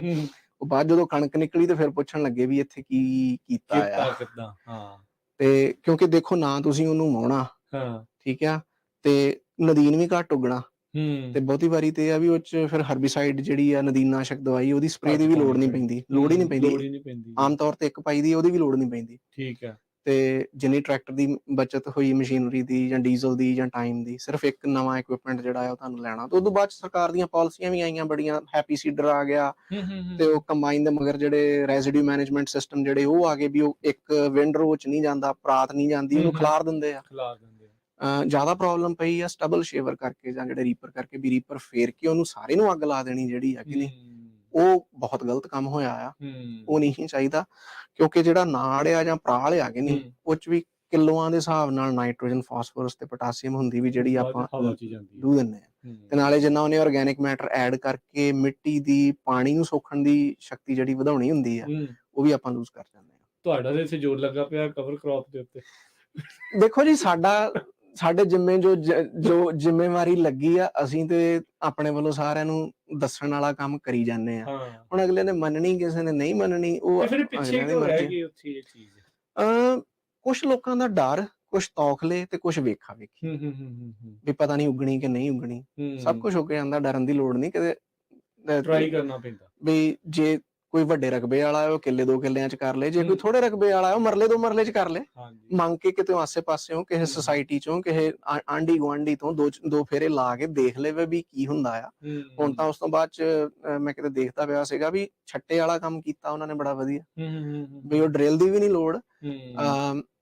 ਝੋਨਾ ਵੱਢ ਕੇ ਖਾਦ ਬੀਜ ਦਾ ਛੱਟਾ ਦੇ ਦੋ ਤੇ ਉੱਤੋਂ ਜਾਂ ਸੁਹਾਗਾ ਮਾਰ ਦੋ ਤੇ ਜਾਂ ਸਟਬਲ ਸ਼ੇਵਰ ਨਾਲ ਉਹਨੂੰ ਬੁੱਥੇ ਕੱਟ ਦੋ। ਸਟਬਲ ਜਿਹੜੇ ਕੱਚੇ ਹੁੰਦੇ ਜਾਂ ਬੁੱਥੇ ਹੁੰਦੇ ਉਹ ਵੱਢ ਦੋ, ਉਹਦੇ ਵਿੱਚੋਂ ਕਣਕ ਨਿਕਲ ਆਉਂਦੀ ਹੈ। ਦੇਖੋ ਸੀਡ ਜਦੋਂ ਵੀ ਮਿੱਟੀ ਚ ਪਿਆ ਕੇ ਨਹੀਂ, ਉਹਨੇ ਲਾਈਟ ਵੱਲ ਨੂੰ ਜਾਣਾ, ਜਿੱਧਰੋਂ ਉਹਨੂੰ ਧੁੱਪ ਆਉਂਦੀ ਆ ਨਾ ਉਹਨੇ ਉਧਰ ਨੂੰ ਜਾਣਾ।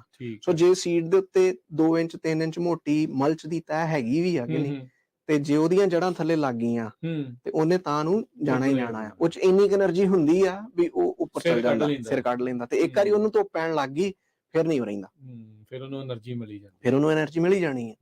ਸੋ ਆ 2-3 ਇੰਚ ਦੀ ਮਲਚ ਦੀ ਮੈਂ ਗੱਲ ਕਰਦਾ, ਆਪਾਂ 1.5 ਫੁੱਟ ਉੱਚੇ ਉਹ ਸਟਬਸ ਹੁੰਦੇ, ਬੁੱਥੇ ਹੁੰਦੇ, ਜਦੋਂ ਝੋਨਾ ਵੱਢੀ ਦਾ ਆ ਉਹਦੇ ਵਿੱਚੋਂ ਦੀ ਕਣਕ ਨਿਕਲ ਆਉਂਦੀ ਆ। ਉਹ ਬੁੱਥੇ ਆਪੇ 5-7 ਹਫ਼ਤਿਆਂ ਜਦੋਂ ਇੱਕ ਵਾਰੀ ਮੀਂਹ ਪੈ ਗਿਆ, ਚੰਗਾ ਪਾਣੀ ਲੱਗ ਗਿਆ, ਉਦੋਂ ਬਾਅਦ ਚ ਗਲਣੇ ਸ਼ੁਰੂ ਹੋ ਜਾਣੇ। ਸੋ ਉੱਥੇ ਏਦਾਂ ਦਾ ਸਿਸਟਮ ਬਣ ਸਕਦਾ ਆ ਕਿ ਜੇ ਤੁਸੀਂ ਮਿੱਟੀ ਇੰਪਰੂਵ ਕਰਨੀ ਆ ਕਿ ਨਹੀਂ, ਤੇ ਨੋ ਟਿਲ ਤੇ ਟਿਲੇਜ ਦਾ ਕੰਬੀਨੇਸ਼ਨ ਬਣਾਇਆ ਜਾ ਸਕਦਾ ਆ। ਬਈ ਝੋਨਾ ਵੱਢ ਕੇ ਨੋ ਟਿਲ ਨਾਲ ਕਣਕ ਬੀਜੋ, ਕੁਛ ਨਹੀਂ ਸਾੜਨ ਦੀ ਲੋੜ, ਕੁਛ ਨਹੀਂ ਵਾਹੁਣ ਦੀ ਲੋੜ। ਠੀਕ ਹੈ। ਕਣਕ ਵੱਢ ਕੇ ਜੇ ਤੇ ਤੁਸੀਂ ਤੂੜੀ ਬਣਾਉਣੀ ਆ ਤੇ ਤੂੜੀ ਬਣਾ ਕੇ ਪਾਣੀ ਲਾ ਕੇ ਤੇ ਨੋ ਟਿਲ ਨਾਲ ਹੀ ਜੰਤਰ ਬੀਜ ਦੋ। ਤੇ ਜੇ ਤੂੜੀ ਨਹੀਂ ਬਣਾਈ ਤੇ ਫਿਰ ਡਿਸਕਾਂ ਨਾਲ ਵਾਹ ਕੇ ਕੱਟ ਕੇ ਉਹਨੂੰ ਦੂਰਕ ਪਾ ਕੇ ਤੇ ਪਾਣੀ ਲਾ ਕੇ ਤੇ ਫਿਰ ਜੰਤਰ ਬੀਜ ਦੋ। ਸੋ ਜੇ ਤੂੜੀ ਬਣਾ ਲਈ ਆ, ਪਾਣੀ ਲਾਇਆ, ਜੰਤਰ ਬੀਜੀ ਆ, ਤੇ ਤੁਸੀਂ 3 ਫਸਲਾਂ ਦਾ ਨਾੜ ਜਾਂ ਰਹਿੰਦ ਖੂੰਹਦ ਆ ਨਾ ਜਿਹੜੀ, ਪਲੱਸ ਉਹ ਜਿਹੜੀ ਹਰੀ ਖਾਦ ਹੈ ਜੰਤਰ ਵਾਲੀ, ਉਹ ਇੱਕੋ ਵਾਰੀ ਵਾਹੁਣ ਨਾਲ ਤੁਸੀਂ ਮਿੱਟੀ 'ਚ ਰਲਾ ਦੇਣੀ ਆ। ਕਿੱਥੇ ਤੁਸੀਂ 3 ਵਾਰੀ ਵਾਹੁਣਾ ਸੀ, ਤੁਸੀਂ 1 ਵਾਰੀ ਵਾਹ ਰਹੇ ਜੇ। ਕੱਦੂ ਕਰਕੇ ਝੋਨਾ ਲਾਓ ਤੇ ਪਹਿਲੇ ਸਾਲ ਆਪਣੀ ਨਾਈਟ੍ਰੋਜਨ ਦੀ ਡੋਜ਼ ਤੀਜਾ ਹਿੱਸਾ ਘਟਾ ਲਓ, ਦੂਜੇ ਸਾਲ ਅਗਲਾ ਤੀਜਾ ਹਿੱਸਾ ਘਟਾ ਲਓ, ਤੀਜੇ ਸਾਲ ਖਤਮ ਕਰ ਦੋ। ਇੰਨਾ ਫਰਕ ਪੈ ਜਾਂਦਾ। ਜਿਹੜੀ ਜੰਤਰ ਆ ਉਹ ਇੰਨੀ ਨਾਈਟ੍ਰੋਜਨ ਖਿੱਚ ਸਕਦੀ ਆ ਤੇ ਉਹ ਕਾਫੀ ਸਮਾਂ ਜਿਹੜੀ ਆ ਗ੍ਰੀਨ ਮੈਨਿਓਰ ਜਾਂ ਕਵਰ ਕ੍ਰੌਪ ਜਿਹੜੀ ਆ ਉਹਦਾ ਅਸਰ ਰਹਿੰਦਾ ਆ। ਵੀ ਜੇ ਤੁਸੀਂ ਹਰ ਸਾਲ ਇਦਾਂ ਕਰਦੇ ਜੇ ਤਾਂ ਬਿਲਡਅਪ ਹੋ ਜਾਂਦਾ, ਇਨਫ ਪਈ ਰਹਿੰਦੀ ਉਹਨੂੰ ਜੜ੍ਹਾਂ ਮਿਲਣ ਦੀ। ਉਹ ਕਿਉਂਕਿ ਹੌਲੀ ਹੌਲੀ ਮਿਨਰਲਾਈਜ਼ ਹੁੰਦੀ ਆ। ਤੇ ਨਾਈਟ੍ਰੋਜਨ, ਫਾਸਫੋਰਸ, ਪੋਟਾਸੀਅਮ ਦੀ ਨਹੀਂ ਮੈਂ ਗੱਲ ਕਰ ਰਿਹਾ, ਸਿਰਫ ਨਾਈਟ੍ਰੋਜਨ ਦੀ ਗੱਲ ਕਰ ਰਿਹਾ। ਜਿਹੜੀ ਵੀ ਫਲੀਦਾਰ ਫਸਲ ਆ, ਲੈਗਿਊਮ ਆ, ਜਿੱਦਾਂ ਜੰਤਰ ਆ ਉੱਥੇ ਜਾਂ ਸੇਂਜੀ ਆ, ਜੇ ਉਹਨੂੰ ਹਰ ਸਾਲ ਵਾਈ ਜਾਵਾਂਗੇ ਤੇ ਉਹ ਓਵਰ ਦਾ ਟਾਈਮ ਉਹਦਾ ਅਸਰ ਬਿਲਡਅਪ ਹੁੰਦਾ ਜਾਂਦਾ। ਰੂੜੀ ਦਾ ਵੀ ਇਦਾਂ ਹੀ ਆ। ਸੋ ਆਪਣਾ ਫਾਰਮਰ ਕਿੰਨਾ ਖਰਚਾ ਉਸ ਹਿਸਾਬ ਨਾਲ ਘਟਾ ਸਕਦਾ ਤੇ ਕਿੰਨਾ ਪੋਲਿਊਸ਼ਨ ਘਟ ਜਾਊਗਾ। ਤੇ ਹੈ ਵੀ ਆ ਟੈਕਨੋਲੋਜੀ, ਇਹ ਨਹੀਂ ਆ ਵੀ ਹੈ ਨਹੀਂ, ਬਸ ਇਹ ਆ ਵੀ ਥੋੜਾ ਪ੍ਰਮੋਟ ਕਰਨ ਦੀ ਉਹਨੂੰ ਲੋੜ ਆ ਥੋੜੀ ਜ਼ਿਆਦਾ। ਇਹ ਨਹੀਂ ਹੁਣ ਮੈਨੂੰ ਸਮਝ ਆਈ ਇੰਨੇ ਸਾਲਾਂ ਦੇ ਵਿੱਚ ਵੀ ਲੋਕੀ ਸਮਝਣਗੇ ਕਿੱਦਾਂ, ਕਿਉਂ ਕਰਦੇ ਕਿਉਂ ਨਹੀਂ। ਇਹ ਤਾਂ ਆ ਵੀ ਚਲੋ ਹਮਲਾ ਮਾਰਨਾ ਪੈਣਾ। ਚਲੋ ਆਪਣੇ ਬਹੁਤ ਸਾਰੇ ਜਿਹੜੇ NRI ਆ, ਜਿਹੜੇ ਸੁਣ ਰਹੇ ਆ, ਦੇਖ ਰਹੇ ਆ ਵੀ ਤੁਹਾਡੀ ਠੇਕੇ ਦੇ ਉੱਤੇ ਦਿੱਤੀ ਹੈ ਜ਼ਮੀਨ, ਉੱਥੇ ਮੇ ਵੀ ਉਹਨਾਂ ਨੂੰ ਕਹੋ ਵੀ ਵਿੱਚੋਂ ਇੱਕ ਅੱਧਾ ਥੋੜਾ ਹਿੱਸਾ ਜਿਹੜਾ ਇਦਾਂ ਦਾ ਕਰਕੇ ਜਿਹੜਾ ਉਹ ਟਰਾਈ ਕਰਨੀ ਜਿਹੜੀ ਕੋਸ਼ਿਸ਼। ਬਿਲਕੁਲ, ਤੇ ਉਹਨਾਂ ਨੂੰ ਵੀ ਫਾਇਦਾ ਹੀ ਹੋਣਾ। ਹਾਂਜੀ, ਜਿਹਦਾ ਹੁਣ ਹੋਰ ਨਾ ਕੁਛ ਤੁਸੀਂ ਫਾਇਦਾ ਗਿਣੋ ਤੇ ਇਕੱਲੇ ਡੀਜ਼ਲ ਦਾ ਹੀ ਖਰਚਾ ਗਿਣ ਲਓ, ਉੱਥੇ ਕਿੰਨਾ ਮਹਿੰਗਾ ਆ। ਉੱਥੇ ਲੋਕ ਵੀ ਚਾਹੀਦੇ ਆ, ਲੋਕਾਂ ਦਾ ਵੀ ਬਚਦੇ ਆ। ਹਾਂਜੀ, ਸੋ ਡੀਜ਼ਲ ਦਾ ਖਰਚਾ, ਨਾਲੇ ਕਿਸਾਨ ਵਾਸਤੇ ਜਿਹੜਾ ਡੀਜ਼ਲ ਨਾ ਖਰੀਦਣਾ ਪਿਆ, ਦੂਜਾ ਜਿਹੜਾ ਡੀਜ਼ਲ ਦੇ ਧੂਏ ਤੋਂ ਜਿਹੜਾ ਪੋਲਿਊਸ਼ਨ ਹੋਣਾ ਉਹ ਘਟਣਾ ਆ, ਤੀਜੀ ਜਿਹੜੀ ਮਸ਼ੀਨਰੀ ਦੀ ਮੇਨਟੇਨੈਂਸ ਆ ਉਹ ਘਟਣੀ, ਉਹਦੇ ਆਵਰਸ ਘਟਦੇ ਆ। ਸੋ ਕਈ ਜਿਹੜੇ ਸੋ ਇਹਦੇ ਸਿਰਫ ਉਹ ਫਾਇਦੇ ਆ। ਦੂਜਾ ਜਿਹੜਾ ਖਾਦ ਦੀ ਬਚਤ ਹੋਣੀ ਆ ਉਹ ਵੱਖਰਾ, ਝਾੜ ਜਿਹੜਾ ਵਧਣਾ, ਕੰਮ ਘਟਣਾ ਉਹ ਵੱਖਰਾ, ਟਾਈਮ ਜਿਹੜਾ ਬਚਣਾ ਉਹ ਵੱਖਰਾ, ਤੇ ਜਿਹੜੀ ਮਿੱਟੀ ਦੀ ਸਿਹਤ ਹੈ ਉਹਦਾ ਤੇ ਕੋਈ ਮੁੱਲ ਹੀ ਨਹੀਂ ਨਾ। ਉਸੇ 'ਚ ਹੀ ਤਾਂ ਗਾਉਣਾ ਹੈ ਸਾਰਾ ਕੁਝ, ਉਸੇ ਦੇ ਸਿਰ ਤੇ ਸਾਰੀ ਗੇਮ, ਸਾਰਾ ਸਾਈਕਲ ਚੱਲਦਾ। ਹਾਂ, ਆਪਾਂ ਆਏ ਸੀਗੇ ਵੀ ਇੱਥੇ ਸ਼ੁਰੂਆਤ ਆਪਾਂ ਕੀਤੀ ਸੀ ਵੀ ਸ਼ਾਇਦ ਟਿਲੇਜ ਕਰਨੀ ਨਹੀਂ ਕਰਨੀ, ਚਲੋ ਆਪਾਂ ਦੂਜੇ ਪਾਸੇ ਨੂੰ ਚੱਲ ਗਏ। ਵੀ ਚੰਗੀ ਆ, ਵਧੀਆ ਚੀਜ਼ਾਂ ਤੁਸੀਂ ਡਾਕਟਰ ਰਿਆੜ ਆਪਾਂ ਨੂੰ ਇਸ ਦੇ ਵਿੱਚ ਜਿਹੜੀਆਂ ਦੱਸੀਆਂ। ਸੋ ਹੁਣ ਇਸ ਪ੍ਰੋਸੈਸ ਦੇ ਵਿੱਚ ਅੱਗੇ ਹੁਣ ਸੀਡ ਪਲਾਂਟ ਕਰਨਾ ਹੈ। ਹਾਂਜੀ, ਸੋ ਪਲਾਂਟਿੰਗ ਮੈਥਡ ਹੈ ਜਿਹੜਾ ਉਹ ਫਿਰ ਡਿਪੈਂਡ ਕਰਦਾ ਵੀ ਤੁਹਾਡੀ ਫਸਲ ਸੀਡ ਤੋਂ ਤਿਆਰ ਹੋਣ ਵਾਲੀ ਆ ਜਾਂ ਪਨੀਰੀ ਲੱਗਣੀ ਆ। ਠੀਕ ਹੈ। ਸੋ ਜੇ ਤੇ ਪਨੀਰੀ ਲੱਗਣੀ ਆ ਤੇ ਤੁਹਾਡੀ ਪਨੀਰੀ ਹੈਲਦੀ ਹੋਣੀ ਚਾਹੀਦੀ ਆ। ਉਹ 'ਚ ਆ ਵੀ ਤੁਸੀਂ ਥੋੜੇ ਥਾਂ 'ਚ ਜ਼ਿਆਦਾ ਰਕਬਾ ਮੈਨੇਜ ਕਰ ਲੈਂਦੇ, ਪੈਂਦੇ। ਇੱਥੇ ਜਨਰਲੀ ਪਨੀਰੀ ਤੁਸੀਂ ਗ੍ਰੀਨ ਹਾਊਸ 'ਚ ਤਿਆਰ ਕਰ ਲੈਂਦੇ, ਜਿਹਦੇ ਨਾਲ ਤੁਹਾਡਾ ਸੀਜ਼ਨ ਵੀ ਐਕਸਟੈਂਡ ਹੋ ਜਾਂਦਾ, ਵੀ ਤੁਹਾਨੂੰ ਇੰਨੀ ਵੇਟ ਨਹੀਂ ਕਰਨੀ ਪੈਂਦੀ।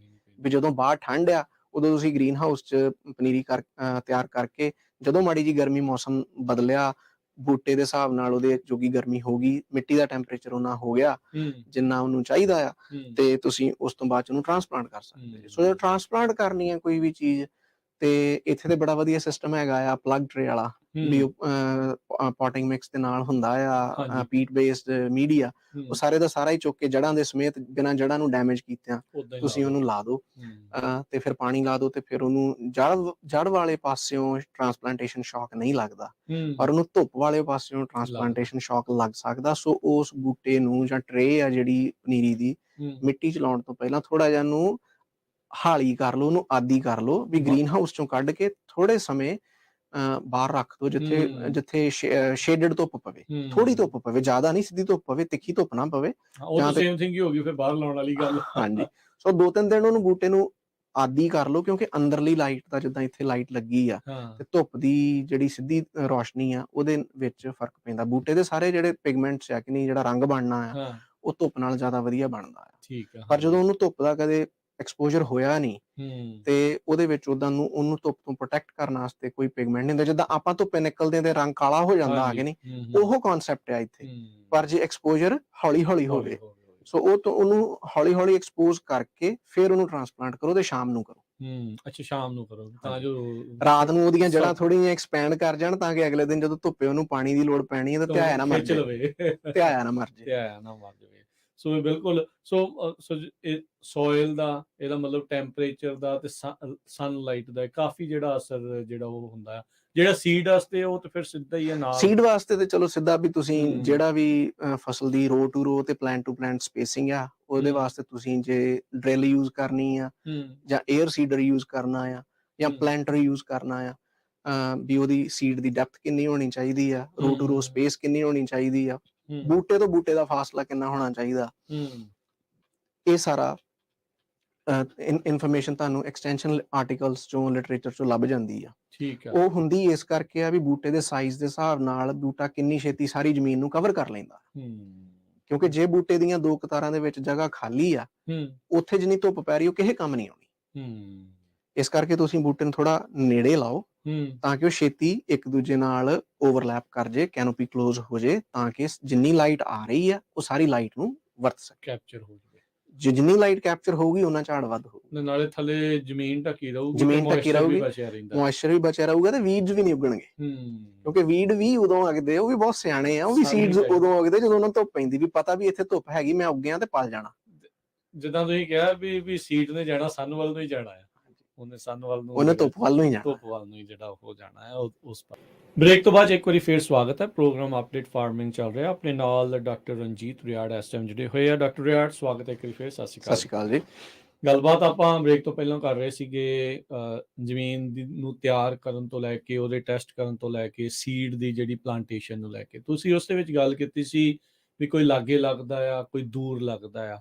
ਇਹ ਫਸਲ ਤੋਂ ਫਸਲ ਜਿਹੜਾ ਫਿਰ ਡਿਸਾਈਡ ਹੁੰਦਾ ਆ, ਇਹ ਆਲਰੇਡੀ ਗਾਈਡਲਾਈਨਸ ਤਿਆਰ ਨੇ, ਜੇ ਤੁਸੀਂ ਕੁਝ ਐਗਜ਼ਾਮਪਲਸ ਦੇ ਦਿਓ। ਹਾਂਜੀ, ਬਿਲਕੁਲ। ਸੋ ਹੁਣ ਜਿੱਦਾਂ ਕਣਕ ਤੋਂ ਮੈਂ ਸ਼ੁਰੂ ਕਰਦਾ, ਕਿਉਂਕਿ ਸਾਰੇ ਖਾਂਦੇ ਆ ਜੀ। ਸੋ ਕਣਕ ਡਰਿਲ ਨਾਲ ਵੀ ਬੀਜੀ ਜਾ ਸਕਦੀ ਆ, ਤੇ ਜਨਰਲੀ 6 ਤੋਂ 7 ਇੰਚ ਦਾ ਕਤਾਰ ਤੋਂ ਕਤਾਰ ਦਾ ਫਾਸਲਾ ਹੁੰਦਾ ਹੈ, ਤੇ ਕਤਾਰ ਦੇ ਵਿੱਚ ਸੀਡ ਬਿਲਕੁਲ ਨਾਲ ਪਿਆ ਹੁੰਦਾ ਹੈ, ਸੋਲਿਡ ਬੈਂਡ ਹੁੰਦਾ। ਛੱਟੇ ਨਾਲ ਵੀ ਬੀਜੀ ਜਾ ਸਕਦੀ ਆ, ਛੱਟੇ ਨਾਲੋਂ ਡਰਿਲ ਨਾਲ ਬੀਜਣੀ ਜ਼ਿਆਦਾ ਵਧੀਆ ਮੰਨੀ ਜਾਂਦੀ, ਕਿਉਂਕਿ ਤੁਹਾਨੂੰ ਪ੍ਰੀਸਾਈਜ਼ ਜਿਹੜੀ ਆ ਉਹਦੀ ਡੈਪਥ ਆਫ ਪਲਾਂਟਿੰਗ ਮਿਲ ਜਾਂਦੀ ਹੈ। ਕਿਉਂਕਿ ਛੱਟੇ ਨਾਲ ਜਦੋਂ ਬੀਜਦੇ ਆ, ਮੁੜ ਕੇ ਉਹਨੂੰ ਵਾਹੁਣੇ ਸੁਹਾਗਦੇ ਆ, ਕੋਈ ਵੀ ਥੱਲੇ ਚਲ ਜਾਂਦਾ, ਕੋਈ ਉੱਤੇ ਆ ਜਾਂਦਾ, ਕੋਈ ਅੱਗੋਂ ਉੱਗ ਪਿਆ, ਕੋਈ ਮਗਰੋਂ ਉੱਗ ਪਿਆ, ਕੋਈ ਉੱਗਿਆ ਹੀ ਨਾ, ਕੋਈ ਉੱਤੇ ਸੁੱਕ ਗਿਆ, ਕਿਸੇ ਨੂੰ ਪੰਛੀ ਚੁੱਕ ਕੇ ਲੈ ਗਿਆ। ਡਰਿਲ ਨਾਲ ਇਹ ਸਾਰੀਆਂ ਪ੍ਰੋਬਲਮਸ ਨਹੀਂ ਆਉਂਦੀਆਂ। ਸੋ ਉਹਦੇ ਨਾਲ ਇੱਕੋ ਡੈਪਥ ਤੇ ਸਾਰੇ ਦਾਣੇ ਜਿਹੜੇ, ਸਾਰੇ ਬੀਜ ਜਿਹੜੇ ਆ ਉਹ ਪੈਂਦੇ ਆ, ਤੇ ਇਕੱਠੀ ਜਰਮੀਨੇਟ ਕਰਦੀ, ਫਿਰ ਉਹਨਾਂ ਦਾ ਕੰਪੀਟੀਸ਼ਨ ਵੀ ਨਹੀਂ ਆਪਸ ਚ ਹੁੰਦਾ। ਤੇ ਅਲਫਾਲਫਾ ਆ, ਲੂਸਣ ਜਿਹਨੂੰ ਕਹਿੰਦੇ ਆ, ਉਹ ਵੀ ਛੱਟੇ ਨਾਲ ਵੀ ਬੀਜਿਆ ਜਾ ਸਕਦਾ। ਇੱਥੇ ਉਹਨੂੰ ਬ੍ਰਿਲੀਅਨ ਸੀਡਰ ਕਹਿੰਦੇ, ਕਿਉਂਕਿ ਉਹਨੂੰ ਬਹੁਤ ਸ਼ੈਲੋ ਬੀਜਣਾ ਹੁੰਦਾ ਆ, ਉਹ ਡੂੰਘਾ ਨਹੀਂ ਜਾ ਸਕਦਾ। ਸੋ ਉਹ ਬ੍ਰਿਲੀਅਨ ਸੀਡਰ ਕੀ ਕਰਦਾ ਹੈ ਵੀ ਸੀਡ ਉੱਤੇ ਪੈਂਦਾ ਆ, ਤੇ ਇੱਕ ਡਰਮ ਅੱਗੇ ਹੁੰਦਾ, ਇੱਕ ਡਰਮ ਪਿੱਛੇ ਹੁੰਦਾ ਆ, ਠੀਕ ਸੋ ਹੈ। ਉਹ ਏਦਾਂ ਵੇਵਸ ਬਣ ਜਾਂਦੀਆਂ ਆ। ਓਕੇ। ਸੋ ਉਹ ਵੇਵਸ ਦੇ ਵਿੱਚ ਹੀ ਬਿਲਕੁਲ ਬਸ ਮਾੜਾ-ਮਾੜਾ ਮਿੱਟੀ ਨਾਲ ਟੱਚ ਹੀ ਹੋ ਰਿਹਾ ਹੁੰਦਾ ਜਾਂ ਅੱਧੇ ਇੰਚ ਤੋਂ ਘੱਟ ਮਿੱਟੀ ਨਾਲ ਕਵਰ ਹੋ ਰਿਹਾ ਹੁੰਦਾ। ਪਰ ਉਹਨੂੰ ਚੁਗਦੀ ਨਹੀਂ ਫਿਰ ਜਿਹੜੇ ਨਹੀਂ, ਪੰਛੀ-ਪੁੰਛੀ ਜਾਂ ਉਹ ਇੰਨਾ ਨਹੀਂ ਇੱਥੇ ਉਸ ਚੀਜ਼ ਦਾ ਇੰਨਾ ਨਹੀਂ ਡਰ ਬਚਾਅ ਪੈਂਦਾ। ਆ? ਹਾਂ, ਲੂਸਣ ਨੂੰ ਇੰਨਾ ਡਰ ਨਹੀਂ ਹੁੰਦਾ। ਠੀਕ ਹੈ। ਤੇ ਉਹ ਫਿਰ ਮੁੜ ਕੇ ਜਦੋਂ ਐਸਟੈਬਲਿਸ਼ ਹੋ ਜਾਂਦਾ ਆ, ਫਿਰ ਹੌਲੀ-ਹੌਲੀ ਇੱਕ ਬੂਟਾ ਜਿਹੜਾ ਆ ਉਹਦੀਆਂ ਟਾਹਣੀਆਂ ਦੀ ਗਿਣਤੀ ਵੱਧਦੀ ਜਾਂਦੀ ਆ ਤੇ ਬੂਟਿਆਂ ਦੀ ਗਿਣਤੀ ਘੱਟਦੀ ਜਾਂਦੀ ਆ। ਠੀਕ ਹੈ। ਪਰ ਨੰਬਰ ਆਫ ਸਟੈਮਸ ਜਿਹੜੇ ਆ ਪਰ ਯੂਨਿਟ ਏਰੀਆ ਉਹ ਇੰਪਰੂਵ ਹੁੰਦਾ ਰਹਿੰਦਾ ਹੈ ਓਵਰ ਟਾਈਮ। ਕਿਉਂਕਿ ਜਦੋਂ ਵੀ ਆਪਾਂ ਪਹਿਲਾ ਲਾਅ ਕੱਟਿਆ, ਫਿਰ ਅਗਲਾ ਕੱਟਿਆ, ਫਿਰ ਏਦਾਂ ਹੌਲੀ-ਹੌਲੀ ਬੂਟਾ ਥੋੜਾ ਸਟਰੋਂਗ ਹੁੰਦਾ ਜਾਂਦਾ ਜੇ ਉਹਨੂੰ ਸਹੀ ਮੈਨੇਜ ਕਰਦੇ ਰਹੋ। ਜਿੱਦਾਂ ਫਿਰ ਵਾਈਡ ਰੋਜ਼ ਆ, ਜਿਵੇਂ ਕਾਟਨ ਆ, ਹਾਂਜੀ। ਨਰਮਾ ਜਾਂ ਮੱਕੀ ਆ, ਉਹ 30 ਇੰਚ ਤੇ ਵੀ ਚੱਲਦੀ ਆ। ਕਈ 30 ਦੇ ਵਿੱਚ ਟਵਿਨ ਰੋ ਵੀ ਲਾ ਦਿੰਦੇ, ਦੋ ਵੀ ਲਾ ਦਿੰਦੇ ਨੇ। ਠੀਕ ਹੈ। ਆਪਣੇ ਇਰੀਗੇਸ਼ਨ ਜਾਂ ਫਰਟੀਗੇਸ਼ਨ ਸਿਸਟਮ ਦੇ ਹਿਸਾਬ ਨਾਲ। ਠੀਕ ਹੈ। ਕਿਤੇ 38 ਇੰਚ ਵੀ ਚੱਲਦਾ ਆ। ਕਈ ਟੋਬੈਕੋ ਵਰਗੀ ਫਸਲ ਆ, ਉਹ 40 ਇੰਚ ਤੇ ਵੀ ਆ। ਸੋ ਇਹ ਮੋਸਟਲੀ ਕੀ ਮਸ਼ੀਨਰੀ ਡਿਸਾਈਡ ਕਰਦੀ ਆ ਵੀ ਕਿੰਨੀ ਦੂਰੀ ਜਿਹੜੀ ਉਹ ਰੱਖਣੀ ਆ? ਦੇਖੋ ਜੀ, ਇਹਦੇ ਪਿੱਛੇ ਇੱਕ ਹਾਸੇ ਵਾਲੀ ਕਹਾਣੀ ਆ। ਹਾਂ। ਇਹ ਡਿਸਾਈਡ ਕਰਦੀ ਆ ਵੀ ਖੱਚਰ ਕਿੰਨੀ ਚੌੜੀ ਆ। ਅੱਛਾ। ਠੀਕ ਹੈ, ਠੀਕ ਹੈ। ਕਿਉਂਕਿ ਜਦੋਂ ਅਮਰੀਕਨ ਐਗਰੀਕਲਚਰ ਇਵੋਲਵ ਹੋਈ ਤੇ ਵੀਡ ਕੰਟਰੋਲ ਵਾਸਤੇ ਇੰਟਰਕਲਚਰ ਹੁੰਦਾ ਸੀਗਾ ਵੀ ਦੋ ਕਤਾਰਾਂ ਦੇ ਵਿੱਚ ਜਿਹੜਾ ਥਾਂ ਉਹਨੂੰ ਵਾਹੁੰਦੇ ਸੀਗੇ, ਗੁੱਡਦੇ ਸੀਗੇ।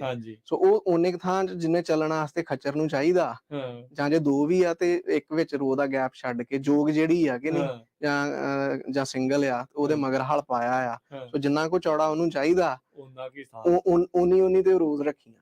ਫਿਰ ਜਦੋਂ ਮੁੜ ਕੇ ਟਰੈਕਟਰ ਆ ਗਏ, ਨਵੇਂ ਪਲਾਂਟਰ ਆ ਗਏ, ਤਾਂਹੀਓ ਫਿਰ ਉਹ 38 ਤੋਂ ਮੁੜ ਕੇ 30 ਤੇ ਆਏ, 30 ਤੋਂ ਮੁੜ ਕੇ ਫਿਰ 15 ਤੇ ਵੀ ਆ ਗਏ, ਕੋਈ 22.5 ਤੇ ਵੀ ਆ, ਸ਼ੂਗਰ ਬੀਟ 22.5 ਤੇ ਆ। ਠੀਕ ਹੈ। ਸੋ ਬੇਸ ਬੂਟੇ ਦੇ ਸਾਈਜ਼ ਦੇ ਤੇ ਪੱਤਿਆਂ ਦੇ ਫੈਲਾਅ ਦੇ ਹਿਸਾਬ ਨਾਲ ਇਹ ਜਿਹੜਾ ਡਿਸਟੈਂਸ ਆ ਉਹ ਬਣਦਾ ਆ। ਠੀਕ ਹੈ, ਠੀਕ ਹੈ, ਠੀਕ ਹੈ।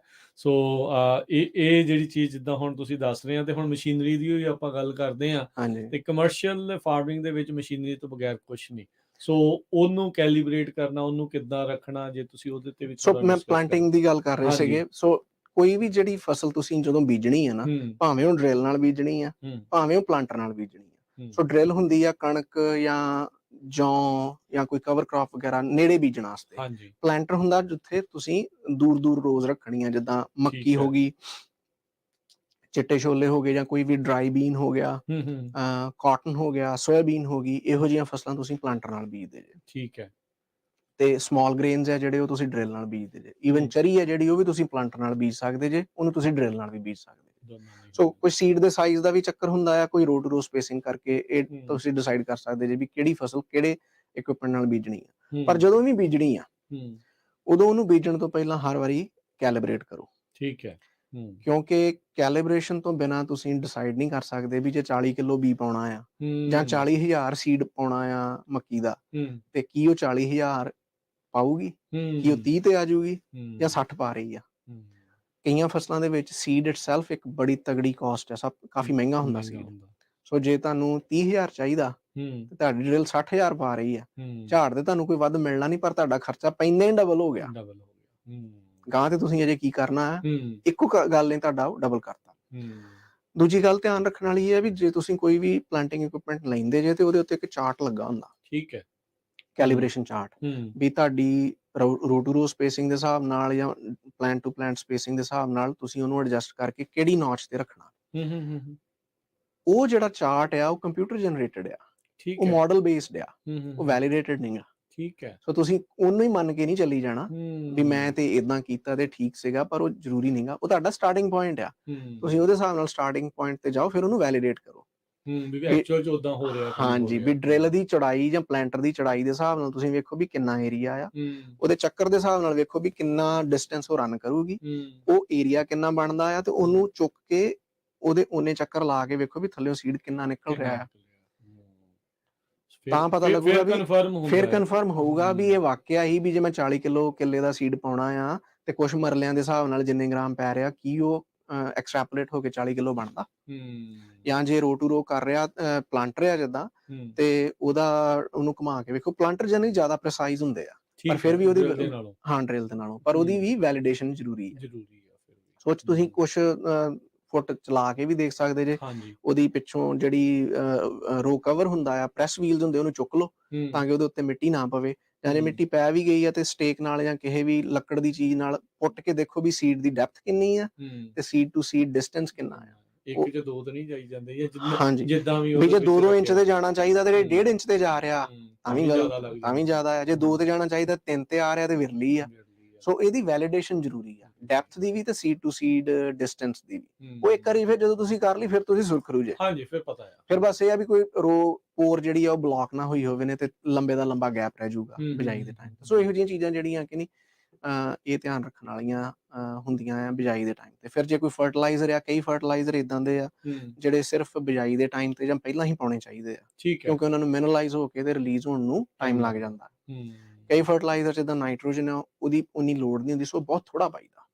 ਜ਼ਿਆਦਾ ਨਾਈਟ੍ਰੋਜਨ ਕਦੇ ਵੀ ਸ਼ੁਰੂ 'ਚ ਨਹੀਂ ਪਾਈਦੀ।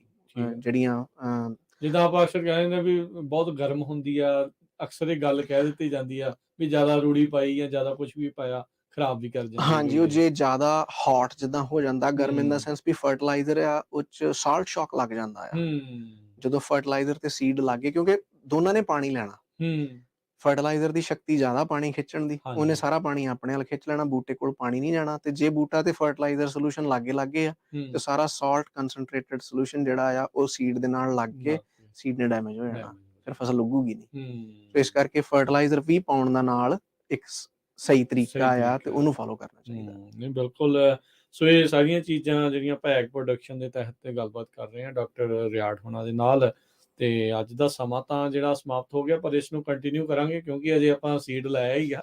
ਇਸ ਤੋਂ ਬਾਅਦ ਜਿਹਨੇ ਉੱਗਣਾ ਆ, ਜਰਮੀਨੇਟ ਹੋਣਾ ਆ, ਉਦੋਂ ਕੀ ਚੀਜ਼ਾਂ ਦਾ ਧਿਆਨ ਰੱਖਣਾ, ਫਿਰ ਵੀਡ ਦੀ ਪ੍ਰੋਬਲਮ ਆਉਣੀ ਆ, ਹਰਬੀਸਾਈਡ ਉਹ ਕਿੱਦਾਂ, ਫਿਰ ਇਵੈਂਚੁਅਲੀ ਜਦੋਂ ਵੱਧ ਫੁੱਲ ਕੇ ਕਰਨਾ ਆ, ਉਹ ਸਾਰੀਆਂ ਚੀਜ਼ਾਂ ਦੇ ਉੱਤੇ ਆਪਾਂ ਗੱਲਬਾਤ ਅੱਗੇ ਕੰਟੀਨਿਊ ਕਰਾਂਗੇ। ਨਾਲੇ ਹੁਣ ਬਿਜਾਈ ਦਾ ਟਾਈਮ ਹੈ ਤੇ ਆਪਾਂ ਬਿਜਾਈ ਦੀ ਗੱਲ ਕਰ ਲਈ ਆ। ਹੋਰ ਜਦੋਂ ਅਗਲੀ ਵਾਰੀ ਕਿਤੇ ਵਾਧੇ ਫੁੱਲੇ ਦੀ ਜਾਂ ਟ੍ਰੇਨਿੰਗ ਪ੍ਰੂਨਿੰਗ ਦੀ ਜਾਂ ਵੀਡ ਕੰਟਰੋਲ ਦੀ ਫਿਰ ਗੱਲ ਇਦਾਂ ਜਾਰੀ ਰੱਖਾਂਗੇ, ਆਪਾਂ ਜ਼ਰੂਰ ਕਰਾਂਗੇ।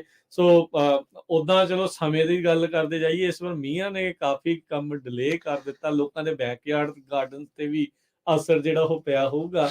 ਇਸ ਟਾਈਮ ਕੀ ਲੱਗ ਸਕਦਾ? ਮੀਂਹ ਨਾਲੋਂ ਜ਼ਿਆਦਾ ਇਹ ਜਿਹੜੀ ਬੇਮੌਸਮੀ ਪਹਿਲਾਂ ਗਰਮੀ ਆ ਗਈ ਤੇ ਹੁਣ ਠੰਡ ਆ ਗਈ ਹੈ ਕਿ ਨਹੀਂ, ਇਹ ਜ਼ਿਆਦਾ ਨੁਕਸਾਨ ਕਰ ਰਹੀ ਹੈ। ਖਾਸ ਕਰਕੇ ਜਿਹੜਾ ਰਾਤ ਦਾ ਟੈਂਪਰੇਚਰ ਆ, ਲੋ ਟੈਂਪਰੇਚਰ ਜਦੋਂ ਵੀ 50 ਡਿਗਰੀ ਤੋਂ ਥੱਲੇ ਆ ਜਾਂਦਾ ਨਾ, ਉਦੋਂ ਜਿਹੜੀਆਂ ਵੀ ਗਰਮੀ ਵਾਲੀਆਂ ਫਸਲਾਂ ਆ ਉਹ ਸਲੋ ਹੋ ਜਾਂਦੀਆਂ।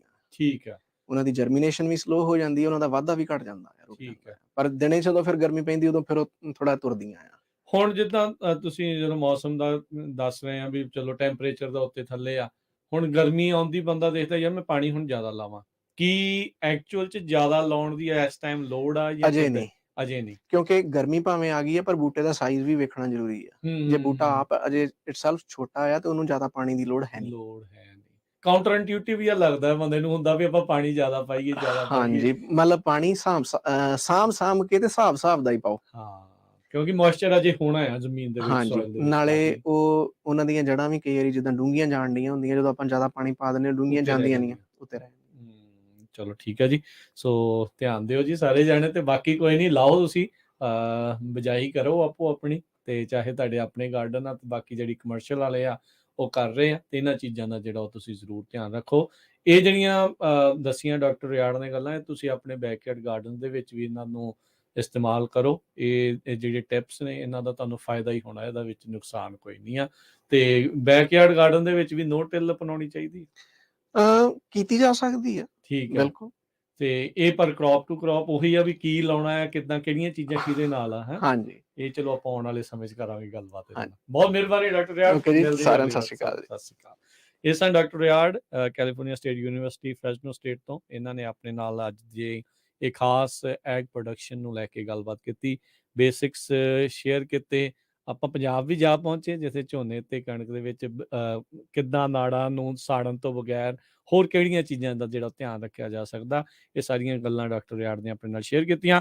ਅਗਲੀ ਵਾਰ ਫਿਰ ਮਿਲਾਂਗੇ, ਇਸ ਟੌਪਿਕ ਨੂੰ ਆਪਾਂ ਜ਼ਰੂਰ ਕੰਟੀਨਿਊ ਕਰਾਂਗੇ, ਹਾਰਵੈਸਟਿੰਗ ਤੱਕ ਲੈ ਕੇ ਚੱਲਾਂਗੇ, ਕਿੱਦਾਂ ਪ੍ਰੋਡਕਸ਼ਨ ਦੇ ਵਿੱਚ ਚੀਜ਼ਾਂ ਦਾ ਧਿਆਨ ਰੱਖਣਾ। ਉਦੋਂ ਤੱਕ ਲਈ ਲੈਂਦੇ ਇਜਾਜ਼ਤ। ਸਭ ਨੂੰ ਪਿਆਰ ਭਰੀ ਸਤਿ